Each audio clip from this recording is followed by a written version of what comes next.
सभी सत्संगी प्रेमी ध्यान से सुने। रामनवमी के पावन कार्यक्रम को करके जो लोग अपने घर जाना चाहते हैं आकर के अपना दर्शन दें और प्रसाद लेकर ही जाए। समय खराब है, उसका बराबर ध्यान रखो। घर से निकलो, 2 दाने मुंह में डालकर 10 बार मालिक का नाम लेकर ही कोई काम करो। इस बात का ध्यान रखिए। आप जो प्रेमी जाना चाहते हैं आज आप जा सकते हो, लेकिन बिना प्रसाद के मत जाना। प्रसाद लेकर जाओ। ये इलायची दाना नहीं है, तुम्हारा सुरक्षा कवच है। इसको बराबर संभाल के रखे, इसे और मिला लेना कि दया से तुम्हारा बचाव होता रहे। माली की दया सर्वव्याप है। जो वैसे भला करना, वैसे भला। जय गुरुदेव, जय गुरुदेव, जय गुरुदेव, जय गुरुदेव, जय गुरुदेव। ऐसे 10 माला सुबह और 10 माला शाम को करना। सामने मालिक को याद करना।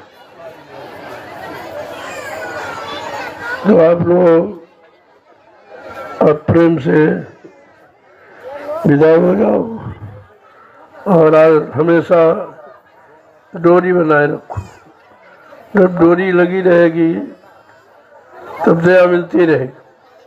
तो आप जाते हो भूल जाते हो, सत्संग भूल जाते हो और आश्रम की जो मर्यादा जैसा करते हो हमेशा याद रखना चाहिए कि याद आती है जब भजन के वक्त तो आश्रम की याद आती है, प्रेमियों की याद आती है। यही है याद तो ठीक है, सांसारिक यादें तो आपके सब भूल गए, आपको कुछ नहीं मिला है। तो जी जो भी है, जो सत्संग सुना है, आप सेवा बहुत की है और वो भी गौ सेवा की, तो सबसे महत्वपूर्ण है। तो 2 लाभ आपको है। सत्संग सुनने का तो लाभ है ही, सबसे बड़ा लाभ है तो सेवा के लिए जो आपने व्यवस्था अपने हाथों से, ये महत्वपूर्ण है। हाथ से बटोरने का मतलब जो भी पाप बटोर के आपने रखे थे वो आपके खत्म मालिक की दया से। मालिक सर्व है और हमें भी आप में भी है, सब में है, वो सर्वव्याप्त है। ऐसा हाजिर नाजिर समझ कर ही आपको सब में आके सेवा करनी चाहिए, सत्संग वचन सुनना चाहिए और परमार्थी सेवा जरूर करना चाहिए। है कि कलयुग में भजन नहीं होता, मन साथ नहीं देता, शरीर भी साथ नहीं देता, तो ये सेवा आपका साथ देगी। जब सेवा साथ देगी तब आपका काम बन जाएगा। इसलिए आज सेवा जरूर करो जब भी आओ। इधर उधर बैठने का कोई लाभ नहीं है। इधर उधर समय व्यतीत करो, ये तो बहुत आपने समय निकाला है। गांव में घर में रहे हो, सब समय तो खराब किया आपने, उससे मिला कुछ नहीं। तो अपनी घर गृहस्थी परिवार में रहो, ये मना नहीं है। बाल बच्चों की खिदमत और सेवा करो और बचे समय में भजन करो। कितना सीधा रास्ता है। जो बचा हुआ समय इधर उधर निकालते हो उससे कुछ मिलने वाला नहीं, और जिनके पास बैठते हो उनके पास कुछ है नहीं, तो समय आपका खराब होता। इसी बात का ध्यान रखना है। आप संकल्प लेके जाओ कि हम भजन करेंगे, अपनी घर गृहस्थी परिवार का काम करेंगे, बच्चों की सेवा करेंगे। ये संकल्प लेके जाओ। इधर उधर का बैठना बंद करो, नहीं उनके पाप तुम्हारे पे चढ़ते हैं। आप समझते नहीं कि पापों का आदान प्रदान कैसे हो जाता एक दूसरे से मिलने से, आंख से आंख सांसारी लोगों से मिलाओगे तब भी आपको नुकसान होगा। जरूरत पर संसार से संबंध रखो। अगर कोई ज़रूरत है तो मतलब यानी आप बात करो पर असर नीचे रखो। आँख से आँख मत मिलाओ कि कोई उनके पाप आँख से बिछड़ते हैं, इस बात का बराबर ध्यान रखिए। तो जितना हो सके उतना कम से कम संपर्क करो, तुम्हारा काम बन जाए, बस उतना ही संबंध रखो। और बाकी अपना जो संबंध तुम्हारा गुरु से हुआ है और नाम से भी आपका संबंध हुआ है, ये दोनों चीज़ें, तो ये सब इनका ध्यान रखिए। जब बैठो ये ध्यान रखो, भाई आश्रम गए थे, बैठ के भजन किया था, बहुत सेवा की थी, तो धीरे धीरे मन जब सुनेगा कि भाई सेवा सेवा तो शांत हो जाएगा। और ये जो आप प्रसाद दाना दिया जा रहा है, इस दो दाने दान कर डाल कर और 10 बार मालिक का नाम लिया और भजन पे बैठ गए, तरह की आपको। और ऐसे ही मन नहीं लग रहा हो तो 10 माला करके तब बैठो। इस पर मन ध्यान न दे तो उठ जाओ, कुछ समय के बाद बैठो, जब वो तैयार हो ठीक ठाक तब बैठो। कोई न्याय समय नहीं है कि हाँ सुमरन का समय तो निश्चित रखो, सुबह उठते ही सुमरन जरूर करो। अब 5 सुमरन 5 नामों का होता है, 5 नाम का सुमरन करो, श्याम श्वेत में सूरज दसो। ये बात इतना काम है, ये सच्चा भजन है। भजन जैसा सस्ता कोई रास्ता ही नहीं और सरल कोई पूजा नहीं है। तो फिर भी न करो तो फिर तुम्हारा भाग्य दुर्भाग्य है आपका। बात को बराबर ध्यान रखिए। कितनी सरल पूजा कलयुग में दाता दयालु ने ला करके हम सब जीवों के लिए रखा। कहाँ ये मिलने वाला था? बड़े बड़े ऋषि मुनि महात्माओं को नहीं मिला ये नाम, उनको नहीं मिला, नामदान उनको नहीं मिला, और जगाया हुआ नाम भी उनको नहीं मिला। वो तो किसी तरीके से कुछ बेचारे कर नहीं पाए और उसे तपस्या करते रहे, और तपस्या से कुछ मिलने वाला नहीं। भाई जब कोई देने वाला नहीं है तो क्या, तो उसकी कैसी खेत का जाओ किसी का खेत काटो, तो कहेगा अरे भाई वो तुमने गलत किया तुम छोड़ो। अगर वो कहे कि हमारा खेत काटो तो मजदूरी मिल जाएगी। इस तरह से उनको कोई मिला ही नहीं था। वो अपने हट से चले गए जंगल में और गुफा उफा के अंदर अंदर जंगल में बैठ गए। तो इससे कोई लाभ अब उनको देगा क्यों? देने वाला होना चाहिए, आदेश देने वाला।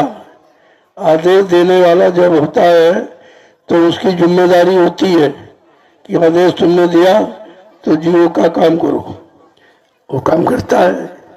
तो आदेश की बात होती थी और उन बेचारों को कोई नहीं मिला आदेश, उसमें कोई था ही नहीं जो आदेश देता। और ये समय उनका बेकार चला गया। महात्मा ऋषि मुनियों का हजारों वर्ष तपस्या की, लेकिन मिला कुछ नहीं, देने वाला था नहीं और किसी ने आदेश दिया नहीं था, तो लेते कहाँ किससे मांगती? आज तो आपके सामने देने वाला भी है और दे रहा है और आपसे तपस्या भी करा रहा है। तुम्हारी ये छोटी तपस्या, उन्होंने तो 1000 वर्ष किया कुछ नहीं मिला, और तुम जितनी करते हो रोज उतना ही मिल रहा आपको। ये नगर सौदा संत मत में ये बकाया नहीं रहता और आपको मिला है। तो इसलिए मालिक की दया का हमेशा एहसास करो। तुम्हारी पर दया हो रही तभी तुम यहाँ आए हो, तभी तुम बच रहे हो। संसार में झांक के देखो क्या हो रहा, जो आगे त्राईमाम कोहराम मचने जा रहा, तब उनकी समझ में आएगा। क्योंकि जब आपने किसी को बनाया नहीं तुम्हारी मदद कौन करेगा? अब कोई पत्थर तो मदद करेगा नहीं, कोई कैलेंडर, कोई पानी है, ये तो मदद करेगा नहीं आपकी, ये तो जड़ा है सब। तो जीव बेचारा इतना फंसा हुआ और फिर भी वो संतों के वचन को सुनता नहीं है कि चलो साधारण से हमारा काम हो रहा और हो जाए, अच्छी बात है। और ऋषि मुनियों का काम हुआ नहीं, बेचारे हजारों वर्ष लगे रहे और आप आते हो तो तुरंत आपका काम भी होता, तुरंत आपको उधार दी जाती कि ठीक है, लेकिन कहते भाई आते जाते रहो। संबंध तभी चलता है जब आते जाते रहो, रिश्तेदारी तभी चलती जब आते जाते हो। इसलिए इस बात का ध्यान रखिए, जाओ प्रेम से, आपको विदा किया जा रहा है और इस प्रेम को, धागे को तोड़ना नहीं, आते जाते रहो। आते जाते रहोगे, आपकी संभाल बनी रहेगी, सुरक्षा बनी रहेगी। इसलिए आना जाना मत भूलो, ये इस बात का भरोसा। ठीक है, तो जाओ, जाने के लिए मना नहीं, क्योंकि वो भी व्यवस्था आपकी है और ये भी व्यवस्था है। वो भी घर आपका है, ये भी घर आपका है। और वो बाल बच्चों का, तुम्हारे शरीर की मान लो खुराक का है और ये आत्मा की खुराक का, दोनों चीजें अलग अलग। और यहाँ शरीर की खुराक भी आपको मिलती और साथ साथ में आत्मा की खुराक मिलती। इसलिए ये घर सर्वोपरि है। उस घर में कलह है, झगड़ा है, इस घर में प्रेम है। बिल्कुल उल्टा है। जो समझ जाएगा वो दरबार को कभी नहीं छोड़ता। घर में रहो चाहे बाहर रहो, याद रखनी चाहिए। याद ये सब कुछ, याद का उल्टा करो दया, याद का उल्टा करिए दया है। याद है तो दया है, भूल गए तो दया हट जाती। तभी आप परेशान होते हो, कहते हो बीमारी आ गई, झगड़ा हो रहा, ये हो रहा। ये तभी होता है जब आप याद भूल जाते हैं। याद सर्वोपरि है और याद से सारे काम हो। याद माने दया, दया से सारे काम हो जाते हैं। दया के सामने कोई असंभव नहीं है। असंभव होता तो कलयुग में सज्जू की आवाज कैसे लगाई जाती, ये भी तो असंभव है। आज तक किसी ने नहीं लगाई। इतने ऋषि मुनि बैठे हैं, इतने शंकराचार्य बैठे हैं, किसी ने आवाज नहीं लगाई। तो कहने का मतलब यह है, समय से आपको मिला है, आप कितने भाग्यशाली हो। अपनी भाग्यशीलता का हमेशा ध्यान रखो कि वो किसी तरह खत्म न होने पावे।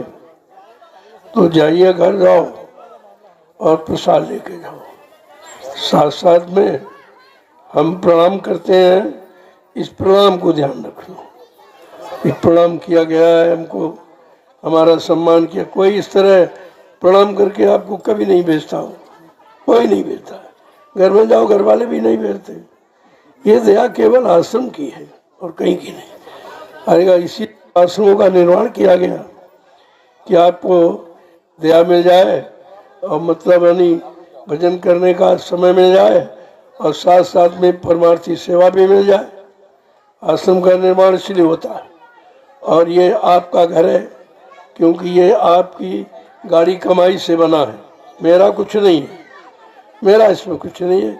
मैं तो केवल देखभाल कर रहा हूँ, बाकी सब आपका है और आपका रहेगा। इस पर हमेशा ध्यान रखिए। जब अपना समझोगे तो इसकी संभाल रखोगे, सुरक्षा करोगे। ये पेड़ खड़े हैं, आपकी छाया आपके हैं, आपके काम आएंगे। जब कभी तैयार होगा तो मतलब यानी वो बेचकर कोई चीज़ खरीद ली जाएगी। जमीन है वो ले लिया, तभी ये चीज़ काटी पीटी, ऐसे नहीं। तो इस बात का ध्यान रखिए। जो यहाँ रहते हैं उनसे हमारा निवेदन है कि भाई ये सिंचाई परमानेंट करते रहो, कभी बंद मत करो। ये पेड़ सब छोटे छोटे रह गए, पता नहीं तुम लोग क्या करते हो। और नहीं करना है तो बता दो भाई, घर जाओ तुम, हम दूसरे लोगों को रख दें। तुम अगर उब गए हो, रहते रहते थक गए हो, तो आप जा सकते हो, आपको आदेश है, हम दूसरा स्टाफ रख देंगे। और बाद में तुम्हें पछताना पड़ेगा, क्योंकि और तुम्हारे का कुछ है नहीं, कहीं भी कुछ नहीं कर सकते हो, कुछ भी। इस बात का ध्यान रखिए। तो यहाँ रहते हो तो कम से कम ये देखो कि प्रेमी आएंगे तो ये नहीं कहे भाई तुमने कुछ किया नहीं। और पेड़ ये सब इतने लंबे लंबे हैं, लेकिन वो मोटाई नहीं पा रहे हैं, आप पानी नहीं लगाते हो। अरे तुम्हें हाथ से कोई सिंचाई थोड़ी करना है। जब ट्यूबवेल लगा हुआ है तो समय से तो खोलना मुश्किल। अरे एक बार खोल दो, चलने दो उसको, भरने दो। तो हम देख रहे हैं, नहीं तो नहीं। हम तो कह दिए आप लोग घर जाइए भाई, हम दूसरा स्टाफ रख लें, क्योंकि तुम थक गए हो, ज़्यादा दिन आदमी रहता तो उब जाता, तो जरा अपना घर चले आओ, घर गृहस्थी देख लो, हम तक तो दूसरा कोई स्टाफ रखेंगे, क्योंकि काम कुछ हुआ नहीं है। जब से मैं आया हूँ बीमारी की हालत में हूँ, लेकिन फिर भी देख रेख बराबर कर रहा हूँ, किसी तरह आपका काम हो जाए, बढ़िया है ये। तो हमेशा इस बात का ध्यान रखा करो, आए हो तो कुछ ना कुछ करो। आपके लिए तो एक मतलब सामने विधान बन गया कि एक आश्रम में आपको सेवा का मौका मिले। कहाँ सेवा करने जाते हैं? कोई है जगह कहीं थी? ये सौभाग्य है जो आश्रम की सेवा कर रहे हो, ये कम नहीं है। सेवा करने का मतलब झाड़ू लगाना, पानी डालना और रोटी बनाना, बर्तन धोना, ये सेवा कलयुग की छोटी सेवा से ही सब काम बनता है, और छोटे लोग ही कर पाते। जो अपने आप को बड़े समझते हो नहीं गरुड़ गुमान में चले गए। इसीलिए लिखा है कि नीच नीच सब तर गए संत चरण लवलीन, और जाते के अभिमान से डूबे बहुत कुलीन। सब चले गए। वो कुलीन ब्राह्मण बड़ा अपने अहंकारी, ये हमें वो भगवान हूँ, ये चले गए। तो ये सब प्रमाण आपके सामने है। अगर इतिहास है तो इतिहास को सामने रखो। इतिहास तुम्हारे वर्तमान को बनाने का आधार है। जब इतिहास को देखते रहोगे तो पढ़े रहेगा, बाद में मतलब है नहीं, तो आपको कभी किसी बात की शंका नहीं होगी, पूरा ज्ञान आपको हो जाएगा। तो मतलब कोई ज्ञान काम नहीं करेगा।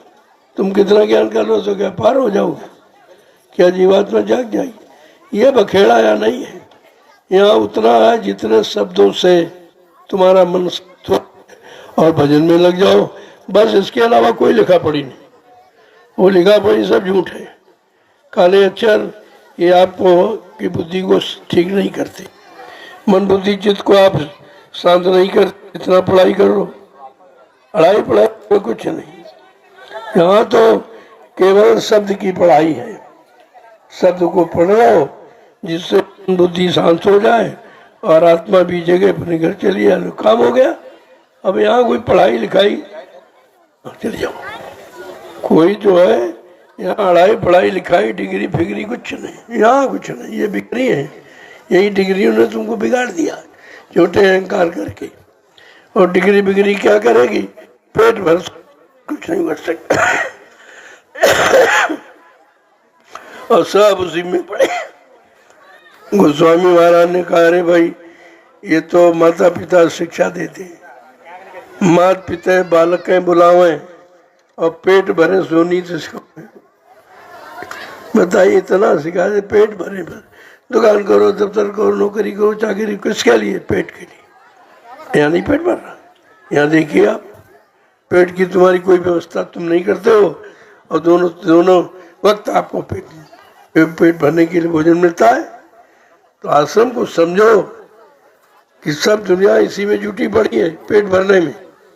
और तुम आश्रम में आ गए, तुमको तुम्हारा पेट भरने की आपको चिंता कुछ नहीं। सब बनी बनाई व्यवस्था, थाली ली, आश्रम भंडारे पहुंच गए, अरे पेट भर गया। ऐसा नहीं है, जब तक कमाओगे नहीं पेट नहीं भरेगा। तो पेट भरने के लिए ही तो तुम पढ़ाई लिखाई कर रहे हो, धंधा व्यापार कर रहे हो, झूठ छल कपट कर रहे हो, केवल पेट के लिए। पेट के लिए कर रहे हो, और यहाँ कोई छोड़ छल कपट नहीं है, और आपका पेट भर जाएगा। अच्छे ढंग से भरता, सात्विक भोजन से। कोई भोजन खराब नहीं है, इससे कोई मन बुद्धि खराब ना हो। तो एक तरह की व्यवस्था नहीं है, यहाँ सब तरह की व्यवस्था आपकी रखी गई। अब व्यवस्था ये नहीं है, अपने दिया उसी से बना दी गई, और वही व्यवस्था आप घर में होते हुए नहीं बना पा रहे हो, होते भी नहीं बना। और वही व्यवस्था यहाँ आपके लिए सब बनी बनाई। घर में कभी मिर्च मसाले नहीं, कभी तेल नहीं, कभी कुछ नहीं, कभी कुछ नहीं। यहाँ तो आपको कोई चिंता नहीं कि तेल मसाले हैं कि नहीं है, कहाँ से लाएंगे। वो सब व्यवस्था बना दी आश्रम की। आश्रम की व्यवस्था के बराबर में कोई व्यवस्था है नहीं, न कोई बना सकता। चाहे जितना बड़ा धनवान हो, बलवान, बुद्धिमान हो, लेकिन आश्रम की बराबरी नहीं कर सकता। इतनी सात्विकता है और वहाँ इतनी यानी मतलब गंदगी है। अब गंदगी में रह करके आप गंदे हो जाते हो, आश्रम आते हो, फिर यहाँ साफ होते हो, फिर गंदे करते हो, फिर साफ, इसी में जीवन चला गया और कुछ आपको मिला नहीं। ऐसा नहीं है, ये ऐसा दरबार नहीं है। ये आपको नहाना धोना ही नहीं सिखाता। ये ऊपर का शरीर धोने में समय खराब नहीं कहता, कहते जरूरत पड़ो तो उसको धो लो, लेकिन भजन करो। ये भजन करो ये है, उसके लिए कोई नहाने धोने की आवश्यकता नहीं पड़ती। वो तो अपने शरीर को गंदा तो धो लो, नहीं तो इसमें कुछ नहीं। ऐसा नहीं कि ये नहा धो के पूजा की जाती, वो नहाने धोने वाली पूजा नहीं है, क्योंकि ये शरीर इंद्रियों की पूजा है नहीं, ये तो आत्मा की पूजा है। और आत्मा कभी गंदी नहीं होती है, न वो नहाती है न धोती है। तो आपको इसमें बड़ा सरल है, कुछ आपको नहीं करना। कोई मंदिर नहीं बनाना है, कोई कहीं भागना नहीं, जगना नहीं। बना बनाया मनुष्य मंदिर आपका है और उसी में मूर्ति भी बैठी है जीवात्मा। कितना सुंदर मंदिर, जिस जो परमात्मा ने बनाया, कितना सुंदर मंदिर आपका है। और आप इस मंदिर को पत्थर के सामने रो रहे हो, रगड़ रहे हो, पानी में डुबकी लगा रहे हो, ये सब क्या है? नहीं समझ पाएंगे। तुम्हारे पास इतना सुंदर मंदिर जिसमें परमात्मा की मूर्ति बैठी, और जो पत्थर वाला उसमें कौन सी, तो नकल है, नकल है, कोई बैठा है कुछ नहीं। जब कोई है नहीं तो वहाँ प्रार्थना विनती करो, कौन देगा, क्या देगा आपको? देने वाला कोई नहीं है तो मिलेगा आपको? इसलिए वो जड़ पूजा है। संत मत चेतन पूजा की तरफ इशारा करता। चेतन पूजा करो, अपनी आत्मा का कल्याण करो और अपने घर जाओ। अब ये एक नई व्यवस्था आपके लिए जोड़ दी गई, परमार्थी संधान सेवा। उससे क्या होगा? किए गए अनंत जन्मों के पाप क्षय हो जाते। ये पाप कोई नहीं मिटा सकता, कृष्ण नहीं मिटा पाए तो और यहाँ कौन मिटा गया? वो भी बेचारे ये वही गति पाए, यानी कर्मों की गति से बच नहीं पाए। उन्होंने करोड़ों को मारा, अंत में उनको भी सरजू में डूब के मरना पड़ा। यह मौत की सजा मौत। यहाँ से संत मत में सारी यानी व्यवस्था आपकी बदल गई। कर्मों की सजा का यहाँ निपटारा हो जाता, मतलब यानी वहाँ क्षमा हो जाती, वो भी खत्म हो जाती, और पाक साफ करके ही आपको भेजा जाएगा। इसीलिए रगड़ हो रही है कि भाई कुछ हाथों से ये बटोर रहे हो, जो ये छोटा मोटा काम नहीं है। जो हाथों से पाप हुआ वो धीरे से कट जाएगा। और पाप काटने का कोई विधान थोड़ी यहाँ, कोई सामान नहीं है कि पापों को किसी औजार तीर तमंचा भाला बर्छी से काट दो, नहीं, वो दया से कटेगा। वो कहीं दया कर रहे किसी रूप में हमें आपको आदेशित कर दे, आदेश का पालन करो, आपका काम हो जाएगा। धीरे धीरे संत मत समझ में आने लगा। अब ये काल मार लगाने जा रहा, तब सबकी समझ आ जाएगा। क्योंकि आप मंदिरों में जाओगे वहाँ कोई बचाएगा, तीर्थों में जाओगे कोई बचाएगा, और संगम में जाओगे कोई बचा लेगा। वहाँ बचने वाले नहीं कुछ हो। ये बचाव नीति केवल संतों के पास है, जो समय से जीवों के लिए तैयार करके रखते हैं। तो ये सब सोचना चाहिए। जब सोच लोगे तो किसी तरह का कोई मतलब यानी आपका नुकसान नहीं होगा। फिर से अपना काम बना लो, दुनिया को देखो, लेकिन दुनिया को अपने अंदर आने मत दो। दुनियादारी में रहो, लेकिन दुनियादारी तुम्हारे अंदर नहीं होनी चाहिए। लेकिन इतनी क्षमता आप में है नहीं, और उसी में तुम भी घसीट जाते हो, उसी में घुल मिल जाते हो और अपने संत मत की मर्यादा भूल जाते हो, गंदगी में चले गए। ये काल के जीव गंदे ही हैं जो काल का काम करते हो, साफ नहीं है। और आप भजन करके अपने को साफ करते हो, परमात्मा सेवा करके, और बाद में उनसे संबंध रखते हो, तो फिर तुम गंदे हो जाते हो। उनको तो लाभ मिलता है, तुम्हारा नुकसान होता है। 5 नाम का स्मरण करने वाला, उसका कोई नुकसान नहीं कर सकता। ये दुनिया के लोग तुमसे जो प्रेम करते हैं, क्यों? तुम्हारे अंदर 5 नाम की शक्ति है, उस शक्ति को लूटते हैं, उनको आनंद मिलता है, उनको शांति मिलती है। तुम्हें क्या मिलता है? बाबा ही हाँ वाह वाह वाह बड़ा बहुत मानते जो तो क्या जानते, तो कुछ मानते जानते क्या तुमको? ये ऊपरी शरीर के लिए कुछ दे दिया जा कर दिए क्या मान्यता हुई? अंदर के लिए कोई दे तो समझो अंदर देने वाला कोई है। इसलिए अपने को महान समझो कि हम संत से जुड़ गए, संतों से जुड़ा जीव कभी घबराता नहीं और कभी काप का कुछ कर नहीं सकता अगर आप सही तरीके से पूरा निर्वाह करते हो। तो इसीलिए तो बार बार आपको बुलाया जाता है कि यहाँ से सीख लो और धीरे से अपना काम बना लो। और अब आप घर जाओ, बड़े प्रेम से आपको भेज रहा हूँ और आपको सुरक्षा के लिए प्रसाद देकर, इस प्रसाद को बहुत मामूल समझना, ये मतलब रामदाना इलायची दाना मत समझना, इसमें मालिक की दुआ दया शामिल है। अब हर वक्त इसका ये आपका काम करता है। जब काम कोई न करे, चारों तरफ से आप फंसा हो जाओ कि बचेगा नहीं ये मत, तो तुरंत जो है 2 दाना 10 बार नाम लेकर तुरंत 2 दाना डालिए आप, देखो तुरंत संभाल होती है। आप ऐसा ये भीड़ थोड़ी है, ये सब टेस्ट करके आए, टेस्ट किया है, इनको लाभ मिला है, इनको शांति मिली है, तब ये आए हुए। और शांति का ये केंद्र है, आश्रम शांति का केंद्र है, सेवा का केंद्र है और फिर सच्चे ज्ञान का केंद्र है। ये सब चीज़ें यहाँ जब सत्संग सुनते हो तो एक एक वचन को मतलब यानी ध्यान से सुना। इसीलिए मैं कम समय देता हूँ, क्योंकि अभी आप सत्संग समझते नहीं, सुनते तो हो लेकिन याद नहीं रखते। तुमने कहा भाई हम अपना समय क्यों, तुम्हारा समय क्यों खराब करें, और वो तुम्हारा समय हम सेवा में लगा दें, तो उससे तो लाभ मिलेगा। सेवा में कुछ करना ही नहीं, कोई भाषणबाजी नहीं है, कोई ज्ञान प्यान है, कोई धनवान बलवान, कुछ नहीं। सेवा तो सेवा है और सबके लिए, और जिसने की वो जान गया। अब बड़े लोग सेवा करते हैं, बड़े लोग, अब कभी कभी ये कपड़े जो है ये तुमको सेवा से रोक देती, कहीं गंदे हो जाए, गंदे हो जाए। अरे गंदे तुम हो, तुम तो गंदे ही हो। कपड़े को देखते हो, अपनी गंदगी को नहीं देखते हो। जिस काम के सेवा के करने से हमारी अंदर की गंदगी खत्म हो जाए तो कपड़े तुमको रोक देते हैं सेवा से। कभी कभी जाति रोक दे, अरे हम बड़ी जाति को जाति के, तो मुझे भैया कहाँ जाति लिखी तुम्हारे में, कहीं लिखी हो तो पढ़ के बताओ भाई, हम भी देखें।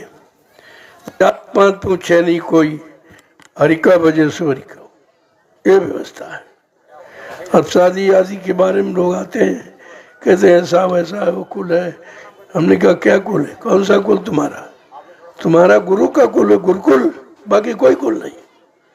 ये सब बनाए गए नकली हैं, इनमें कुछ नहीं है, इनमें केवल फंसाने के लिए बनाया गया। लेकिन मुख्य सबका मुख्य है गुरुकुल।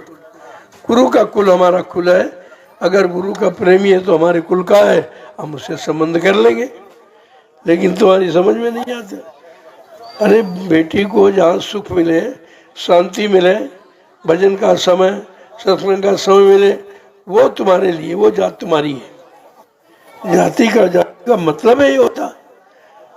हमारी आपकी जय गुरुदेव जाति है और जो गुरुकुल है, इसके अलावा कुछ नहीं। ये ध्यान रखना चाहिए, हम गुरु के कुल के हैं, हम गुरु के हैं, और गुरु के कुल वाला कोई मिल जाए वो तुम्हारा हो जाएगा। और ये बाहरी की जात पाती नहीं, तो बना डाली लोगों ने, इसी में लोग फंस करके अपना समय खराब कर दिया और अच्छे लोगों को अच्छी व्यवस्था से दूर चले गए। अब तुमने बेटी ब्याह दी कि कई हमारा कुल का है और शराबी है, अब बताओ कुल क्या करेगा? कुल लेके चाटो, कुल लेके चाटो आप।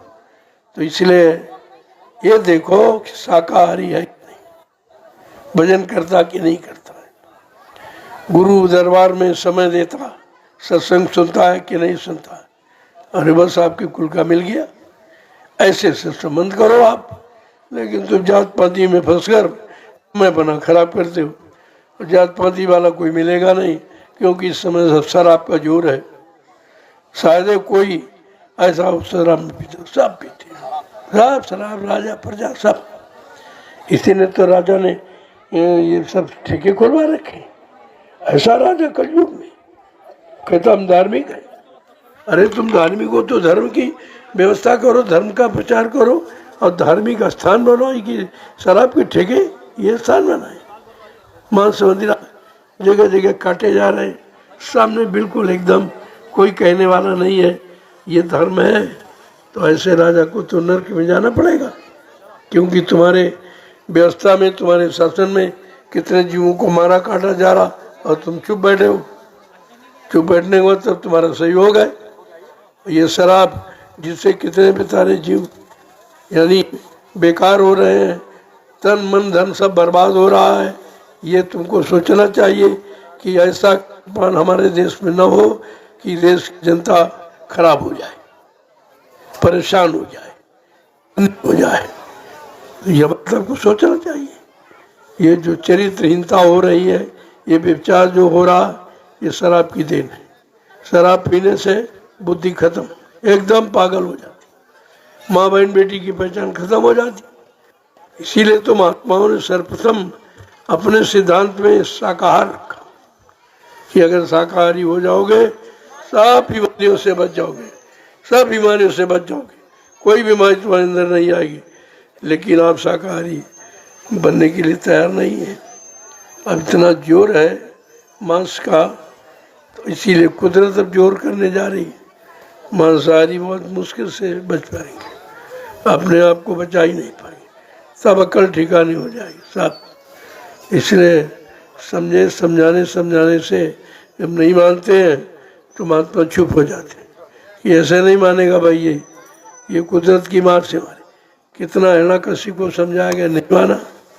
प्रहलाद को दंड दे रहा था, अपने बेटे की अच्छी बात नहीं सुनता था, उसको कहा नहीं इसको पहाड़ों से डालो मर जाए, हाथी से कुचला। ऐसा निर्दयी सतयुग में देखो, पहले ये सब रहे, कभी बीच कब खत्म नहीं हुआ। अपने भक्त बेटे को मरवाने के लिए कितने उपाय किए, लेकिन जाको रखे साइया मार सके न कोई, और बाल न का बाका कर सके, चाहे जग बैरी हो, सारा संसार बैरी हो जाए, लेकिन भक्त को कोई मार नहीं सकता है, परेशान कर सकता है लेकिन मार नहीं सकता। तो आप तो गुरु भक्त हो, आपकी महिमा अलग है। आपको तो कोई शरीर के लिए भले कोई कष्ट दे, लेकिन आत्मिक कष्ट देने का उसके पास कोई विधान नहीं है, कोई शक्ति नहीं है। तो ये सब चीज़ें अब ध्यान में आपको रखनी चाहिए। यहाँ से जाओ, ये ध्यान में रखो, मैं मतलब आश्रम गया था, ये मत सोचो कि भाई आश्रम में इतने टाइम सेवा करता था, इतने टाइम भजन करता था, सत्संग सुनता था, ये याद करके भजन पर बैठ जाओ। अब दुनिया की याद करते हो जहाँ कुछ नहीं है। अरे याद करो तो अपनी जो तुम कर रहे हो आश्रम में, वो याद रखो हमेशा। किसी तरह हमेशा हमको सेवा मिलती रहे, आज आश्रम में आने के मिले, बैठकर भजन करें, प्रेमियों का दर्शन करें, प्रेमियों संपर्क करें। क्योंकि आप दुनियादारों वालों संपर्क करते उनसे क्या मिलेगा, वो तो तुम्हारा लूट लेंगे सब। संपर्क करो तो सत्संगी से वार्तालाप करो, बैठ के गुरु की चर्चा करो। दुनियादार वाला थोड़ी चर्चा करेगा, वो तो अपनी चर्चा में समय खराब करेगा, और उस चर्चा के सुनने से आपका कोई भला नहीं होगा, कुछ नहीं मिलेगा। बात को समझा करो। संत मत इतना सरल कुछ करना ही आपको नहीं, कुछ नहीं करना। बताओ माला फिराने में क्या करना, 10 माला अगर करना है तो कई मिनट लगेगी, और वो बेचारे पत्थर स्नान में घंटी हिलाते, घंटों घंटी हिलाते, ना वो सुनता है न जागता है, और रोज हिलाते। अब ये नहीं देखते कि जो हम हिला रहे हैं तो कोई उसको बोलना चाहिए, तो वहाँ कोई हो तब तो बोले।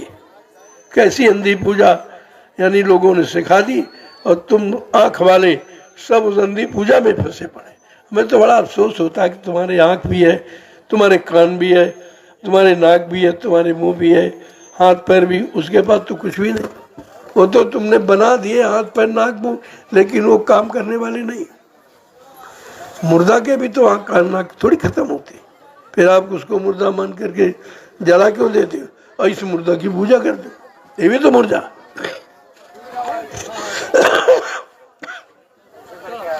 ध्यान देना चाहिए। समझ जाओगे जल्दी काम बन जाएगा। अगर उलझ गए, 3 युगों से उलझे पड़े बड़े बड़े, आज भी उलझे। राजा भी उलझा, प्रजा वो भी डुबकी लगाता। पहले देखिए मूर्खता, देखिए डुबकी लगाता है। पूछा जाए क्या ढूंढा, क्या मिला डुबकी लगाने से? कुछ मिला, कुछ दिखाई दिया? कुछ नहीं। फिर क्यों करते? इतना ज्यादा कठिन कठोर बंधन ये जड़ की पूजा का हो गया, जड़ की ममता हो गई। और गोस्वामी महाराज ने रामचरितमानस इसीलिए लिखा कि चलो इनको जड़ से चेतन तरफ ले चले। उन्होंने कहा जड़ चेतन ग्रंथ पड़ गई, कहा जड़ चेतन की गांठ लगा दी काल ने। और छूटत कठिनता है तो झूठ। कहते नहीं मूर्खा छूटत कठिन। मूर्खा माने झूठ है, लेकिन तुम छोड़ नहीं पाओ। अब तुम झूठ को नहीं समझ पा रहे हो और उसी झूठ को सत्य मानकर जुटे पड़े हो। सब जुटे पड़े। पत्थर के सामने बैठकर सब सुनाना शुरू किया। अरे भाई कोई सुनता है वहाँ? जिसको सुना रहे उसके आँख कान है, कुछ है? समझे में नहीं आता लोग। यानी मतलब अज्ञानता का बिल्कुल हद हो गई। पढ़ाई लिखाई का मतलब कुछ नहीं। वो जो अनपढ़ है वो भी पूजा कर रहा, और पढ़ा लिखा वो बाद में वो भी करेगा। वो भी पानी फैलाया और तुम भी पानी फैलाया। अरे ये पानी फैलाने के लिए नहीं है, ये इन पेड़ पौधों के लिए, तुम्हारे लिए। ज़्यादा पानी की शौक इन पेड़ों में डाल दो भाई। अगर समय ही देना है तो इसमें तो कम से कम फल तो आएगा। लेकिन उस पत्थर पर पानी डालो, चढ़ा रहे, कौन सा फल देगा? बात बिल्कुल समझ ही में नहीं आती। इतने एकदम बुद्धि बौखला गई है, कुछ नहीं समझ आता। संत मत यही कहने के लिए आया। अगर ये लोग जड़ पूजा से कुछ पा गए होते, मतलब कुछ संतुष्टि, तो चेत ये कलयुग में संत मत को लाने की संतों को क्या जरूरत थी? संतों को आने की क्या जरूरत थी? अगर ऋषि मुनि योगी महर्षि इन लोगों ने काम कर दिया होता जीवों का, उनका ही नहीं हुआ, तुम्हारा कहाँ से कहते? ये अवतारी शक्तियाँ, इन्होंने भी अपना कुछ सारा समय मार काट में निकाल दिया। मार काट करने में सारा समय निकाल दिया, तो कुछ नहीं मिला। अंत में उनकी भी गति खराब हुई। कृष्ण भी मारे गए, बैली ने बाण मारा, कुछ नहीं कर पाए। मौत ऐसी हुई जैसी मतलब किसी खराब जीव की होती। क्यों? इन्होंने मरवाया बहुतों को। महाभारत तो सजा मिली उनको कि तुमने बहुतों को मरवाया और बैली ने तुम्हारे बाण मारा। ये मारने का बदला, मरवाने का बदला मौत, मरना होता। इतिहास सब देखिए, पहले समझ में आ जाए भगवान है। भगवान माने भाग्य का निर्माण करने वाला। इन्होंने सारे को भाग्यों को खत्म कर दिया, मार डाला। कहाँ भाग्य? ये भाग्य बना। भगवान का अर्थ है भाग्य माने ने संत को माने बनाने वाला, भाग्य का निर्माता। तो किसको भाग्य बना दिया? किसी का नहीं बना। वो बेचारे पांचों पांडव साथ रहे, उनका भी नहीं बनाया। कहा नहीं नहीं नहीं, तुमने मनुष्य हत्या की है और मतलब तुम्हारा तुम सजा ये है कि हिमालय पर चले जाओ और गल करके मर जाओ। ये बताइए, उपाय बताया। ये सब उपाय इनके देखो और इनकी गति समझो, तब आपकी समझ जाए कि संत गति क्या है। संतों ने कौन सी गति की बात की?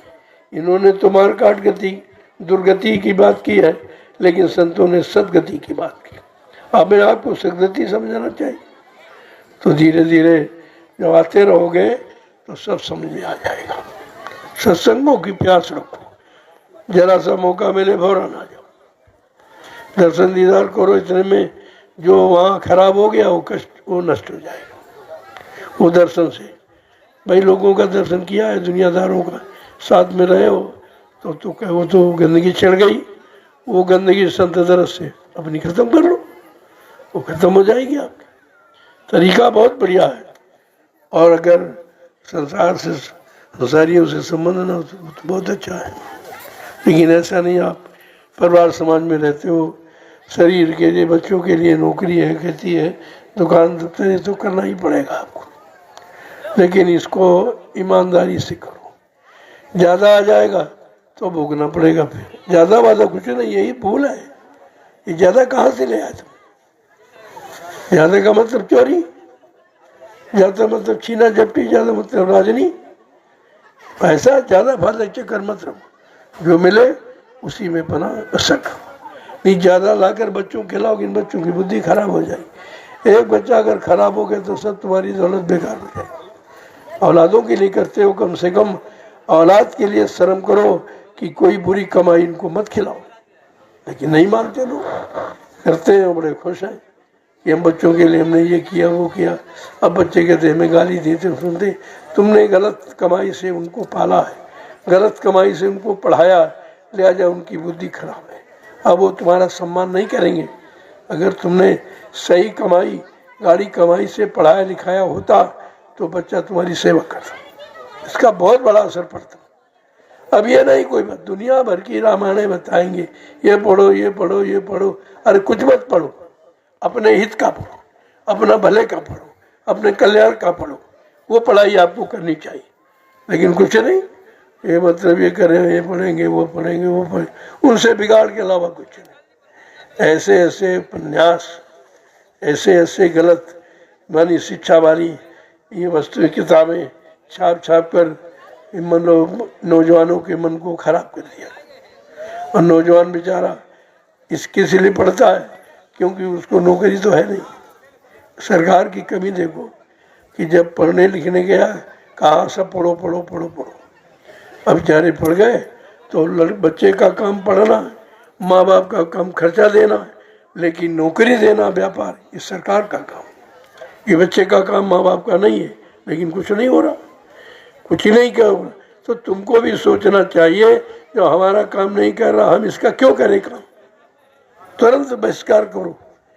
यानी ये मतदान का तुरंत बहिष्कार करो कि ऐसे लोग मतदान नहीं देंगे जो झूठ बोल बोल कर कितना समय गुजार दिया और सबको लाके सड़क पर खड़ा कर दिया नंगा, कुछ नहीं, कुछ बचा ही नहीं। ऐसा राजा तो किसी युग में नहीं हुआ जिसने कुछ रखा अपनी प्रजा के लिए, उसने सब कुछ किया।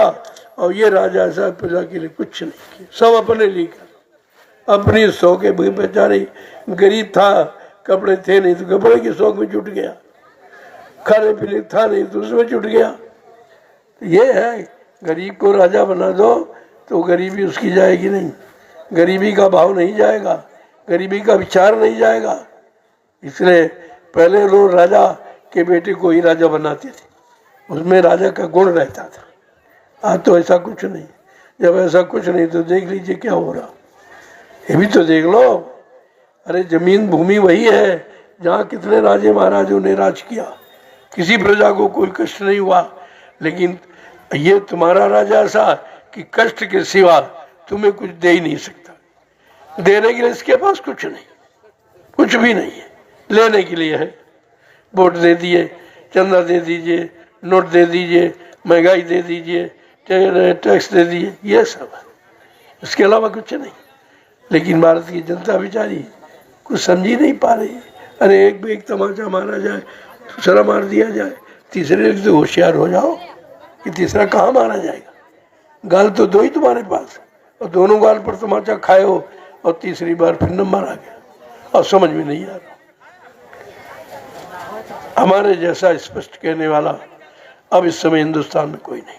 सबको लालच है, सबको लालच है, सबको डर है। यहाँ का न कोई लालच है न कोई डर। जब लालच नहीं तो डर किस बात का। कहने का मतलब ये है सच्चाई को कभी छिपाना नहीं चाहिए। सच्चाई छिपाने वाला तो सत्य का विरोधी माना जाता, इसलिए सत्य कभी कहना चाहिए, छिपाना नहीं चाहिए, कभी नहीं छिपाना चाहिए। और यहाँ नहीं छिपाया जाए, स्पष्ट कहा जा रहा। काल का कितना विरोध किया जा रहा, आज तक किसी ने किया? सब काल की पूजा कर रहे हैं और संत विरोध कर रहे हैं। विरोध नहीं करते, वो जानते हैं कि ये तुम्हारा भला नहीं करेगा, इसीलिए वो कहते हैं। सच्चाई कहना कोई विरोध नहीं है, लेकिन लोग विरोध समझते, आलोचना समझते। हमसे भी कहते हैं आप सरकार की बुराई करते, हम किसी बुराई नहीं करते। हम बुरे कर्मों को बुरा बताते हैं, हम कुछ नहीं कहते। हमें कहने से क्या मतलब, लेकिन बुरे को तो बुरे कहेंगे, नहीं तो बुरे हो जाएंगे। भाई चोर को अगर सजा न दी जाए सब चोर ही बन जाएंगे, और चोर के साथ रहने वाले भी चोर ही माने जाते हैं। जो सजा चोर को मिलती वही से आज ये भी तो तुम्हारे, अब तुम्हारा सहयोग है तो है, इसलिए तुम्हारे जा रहे। पहले राजा माँ के पेट से बनता था, जो कुछ सब रखता वो भोगता था। आज तुम्हारे द्वारा राजा बनना है, इसलिए जो भी राजा गलत या खराब करेगा उसके भोगी आप भी बनेंगे। है देखो जनता परेशान है, जनता परेशान है क्योंकि उसने ऐसे काम किए और फिर भी आपने सहयोग किया, तो बाप को तो सजा भोगनी पड़ेगी, बच्चे का कोई नहीं।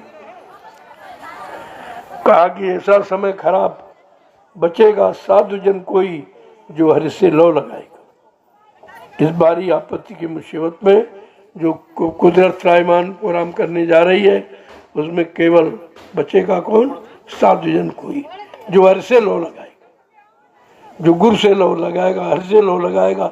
ये नहीं मान सम्मान से लो लगा रहा है, चलो मान सम्मान से लो लगा रहा है, इधर मिल जाए उधर मिल जाए, इधर घूस उधर रिश्वत, ये इसी में मन लगाएगा। और कहते वजन नहीं होता, तो मन कोई 10-20 नहीं, एक ही तो है, चाहे इसमें लगा लो चाहे उसमें लगा लो। अब वो बात ही नहीं समझा रहेगा, अरे कल ये नहीं करेंगे तो कैसे काम चलेगा? तो काम चलाओ, वही काम चलाओ, फिर ये काम नहीं होगा। जिस काम के लिए मानव शरीर मिला वो काम नहीं होगा, वो काम आपका नहीं होगा। ये तो भजन के लिए मिला है, प्रभु प्राप्ति के लिए मिला है, तो वो काम कौन कर रहा है? और संतों के यहाँ यही काम है, बाकी दुनियादारों के यहाँ ये काम नहीं। पूजा पाठ करो किसके लिए? राज मिल जाए, पाठ मिल जाए, धन मिल जाए, दौलत मिल जाए, पति मिल जाए, औरत मिल जाए, बच्चे मिल जाए, इसके लिए है। भगवान मिल जाए ये नहीं, ये पूजा नहीं है। आपको ये इस पूजा की आवश्यकता है कि भाई आत्मिक पूजा अगर हो जाए तो आत्मा का कल्याण हो जाए, कभी आना ही नहीं पड़े। ये दुख सुख के चक्कर से आप छुटकारा पा जाओ और कभी आपको इस दुख सुख वाले देश में आना ही नहीं हो। इसके लिए भजन किया जाता, और वो तो बताता नहीं कोई, बेचारे जानते नहीं, कोई नहीं जानते, न राजा जानता है, नहीं धर्माचार्य शंकराचार्य 4 बैठे, ये भी नहीं जानते कि आत्मा का कल्याण कैसे हो। ये भी मान सम्मान के चक्कर में बैठे कि मान सम्मान मिल रहा, मान सम्मान हो रहा। अरे भाई शंकराचार्य जी हाँ बड़ा सम्मान करो, सम्मान तो काहे के शंकराचार्य है किस बात के? कौन सा ऐसा आत्मिक कार्य कर लेंगे, लोगों को आत्मिक संतुष्टि मिल जाए, आत्मिक शांति मिल जाए, ऐसा तो कोई काम इनके पास है नहीं। वही काम जो सब डुबकी लगाते वो भी डुबकी लगा गए। नाम हो गया अरे उन्होंने डुबकी लगाई, और लगाई तो उसी में, दूसरी जगह लगाई, अब बाद में लगाई यानी गंदगी में लगाई, एहसास नहीं हो रहा।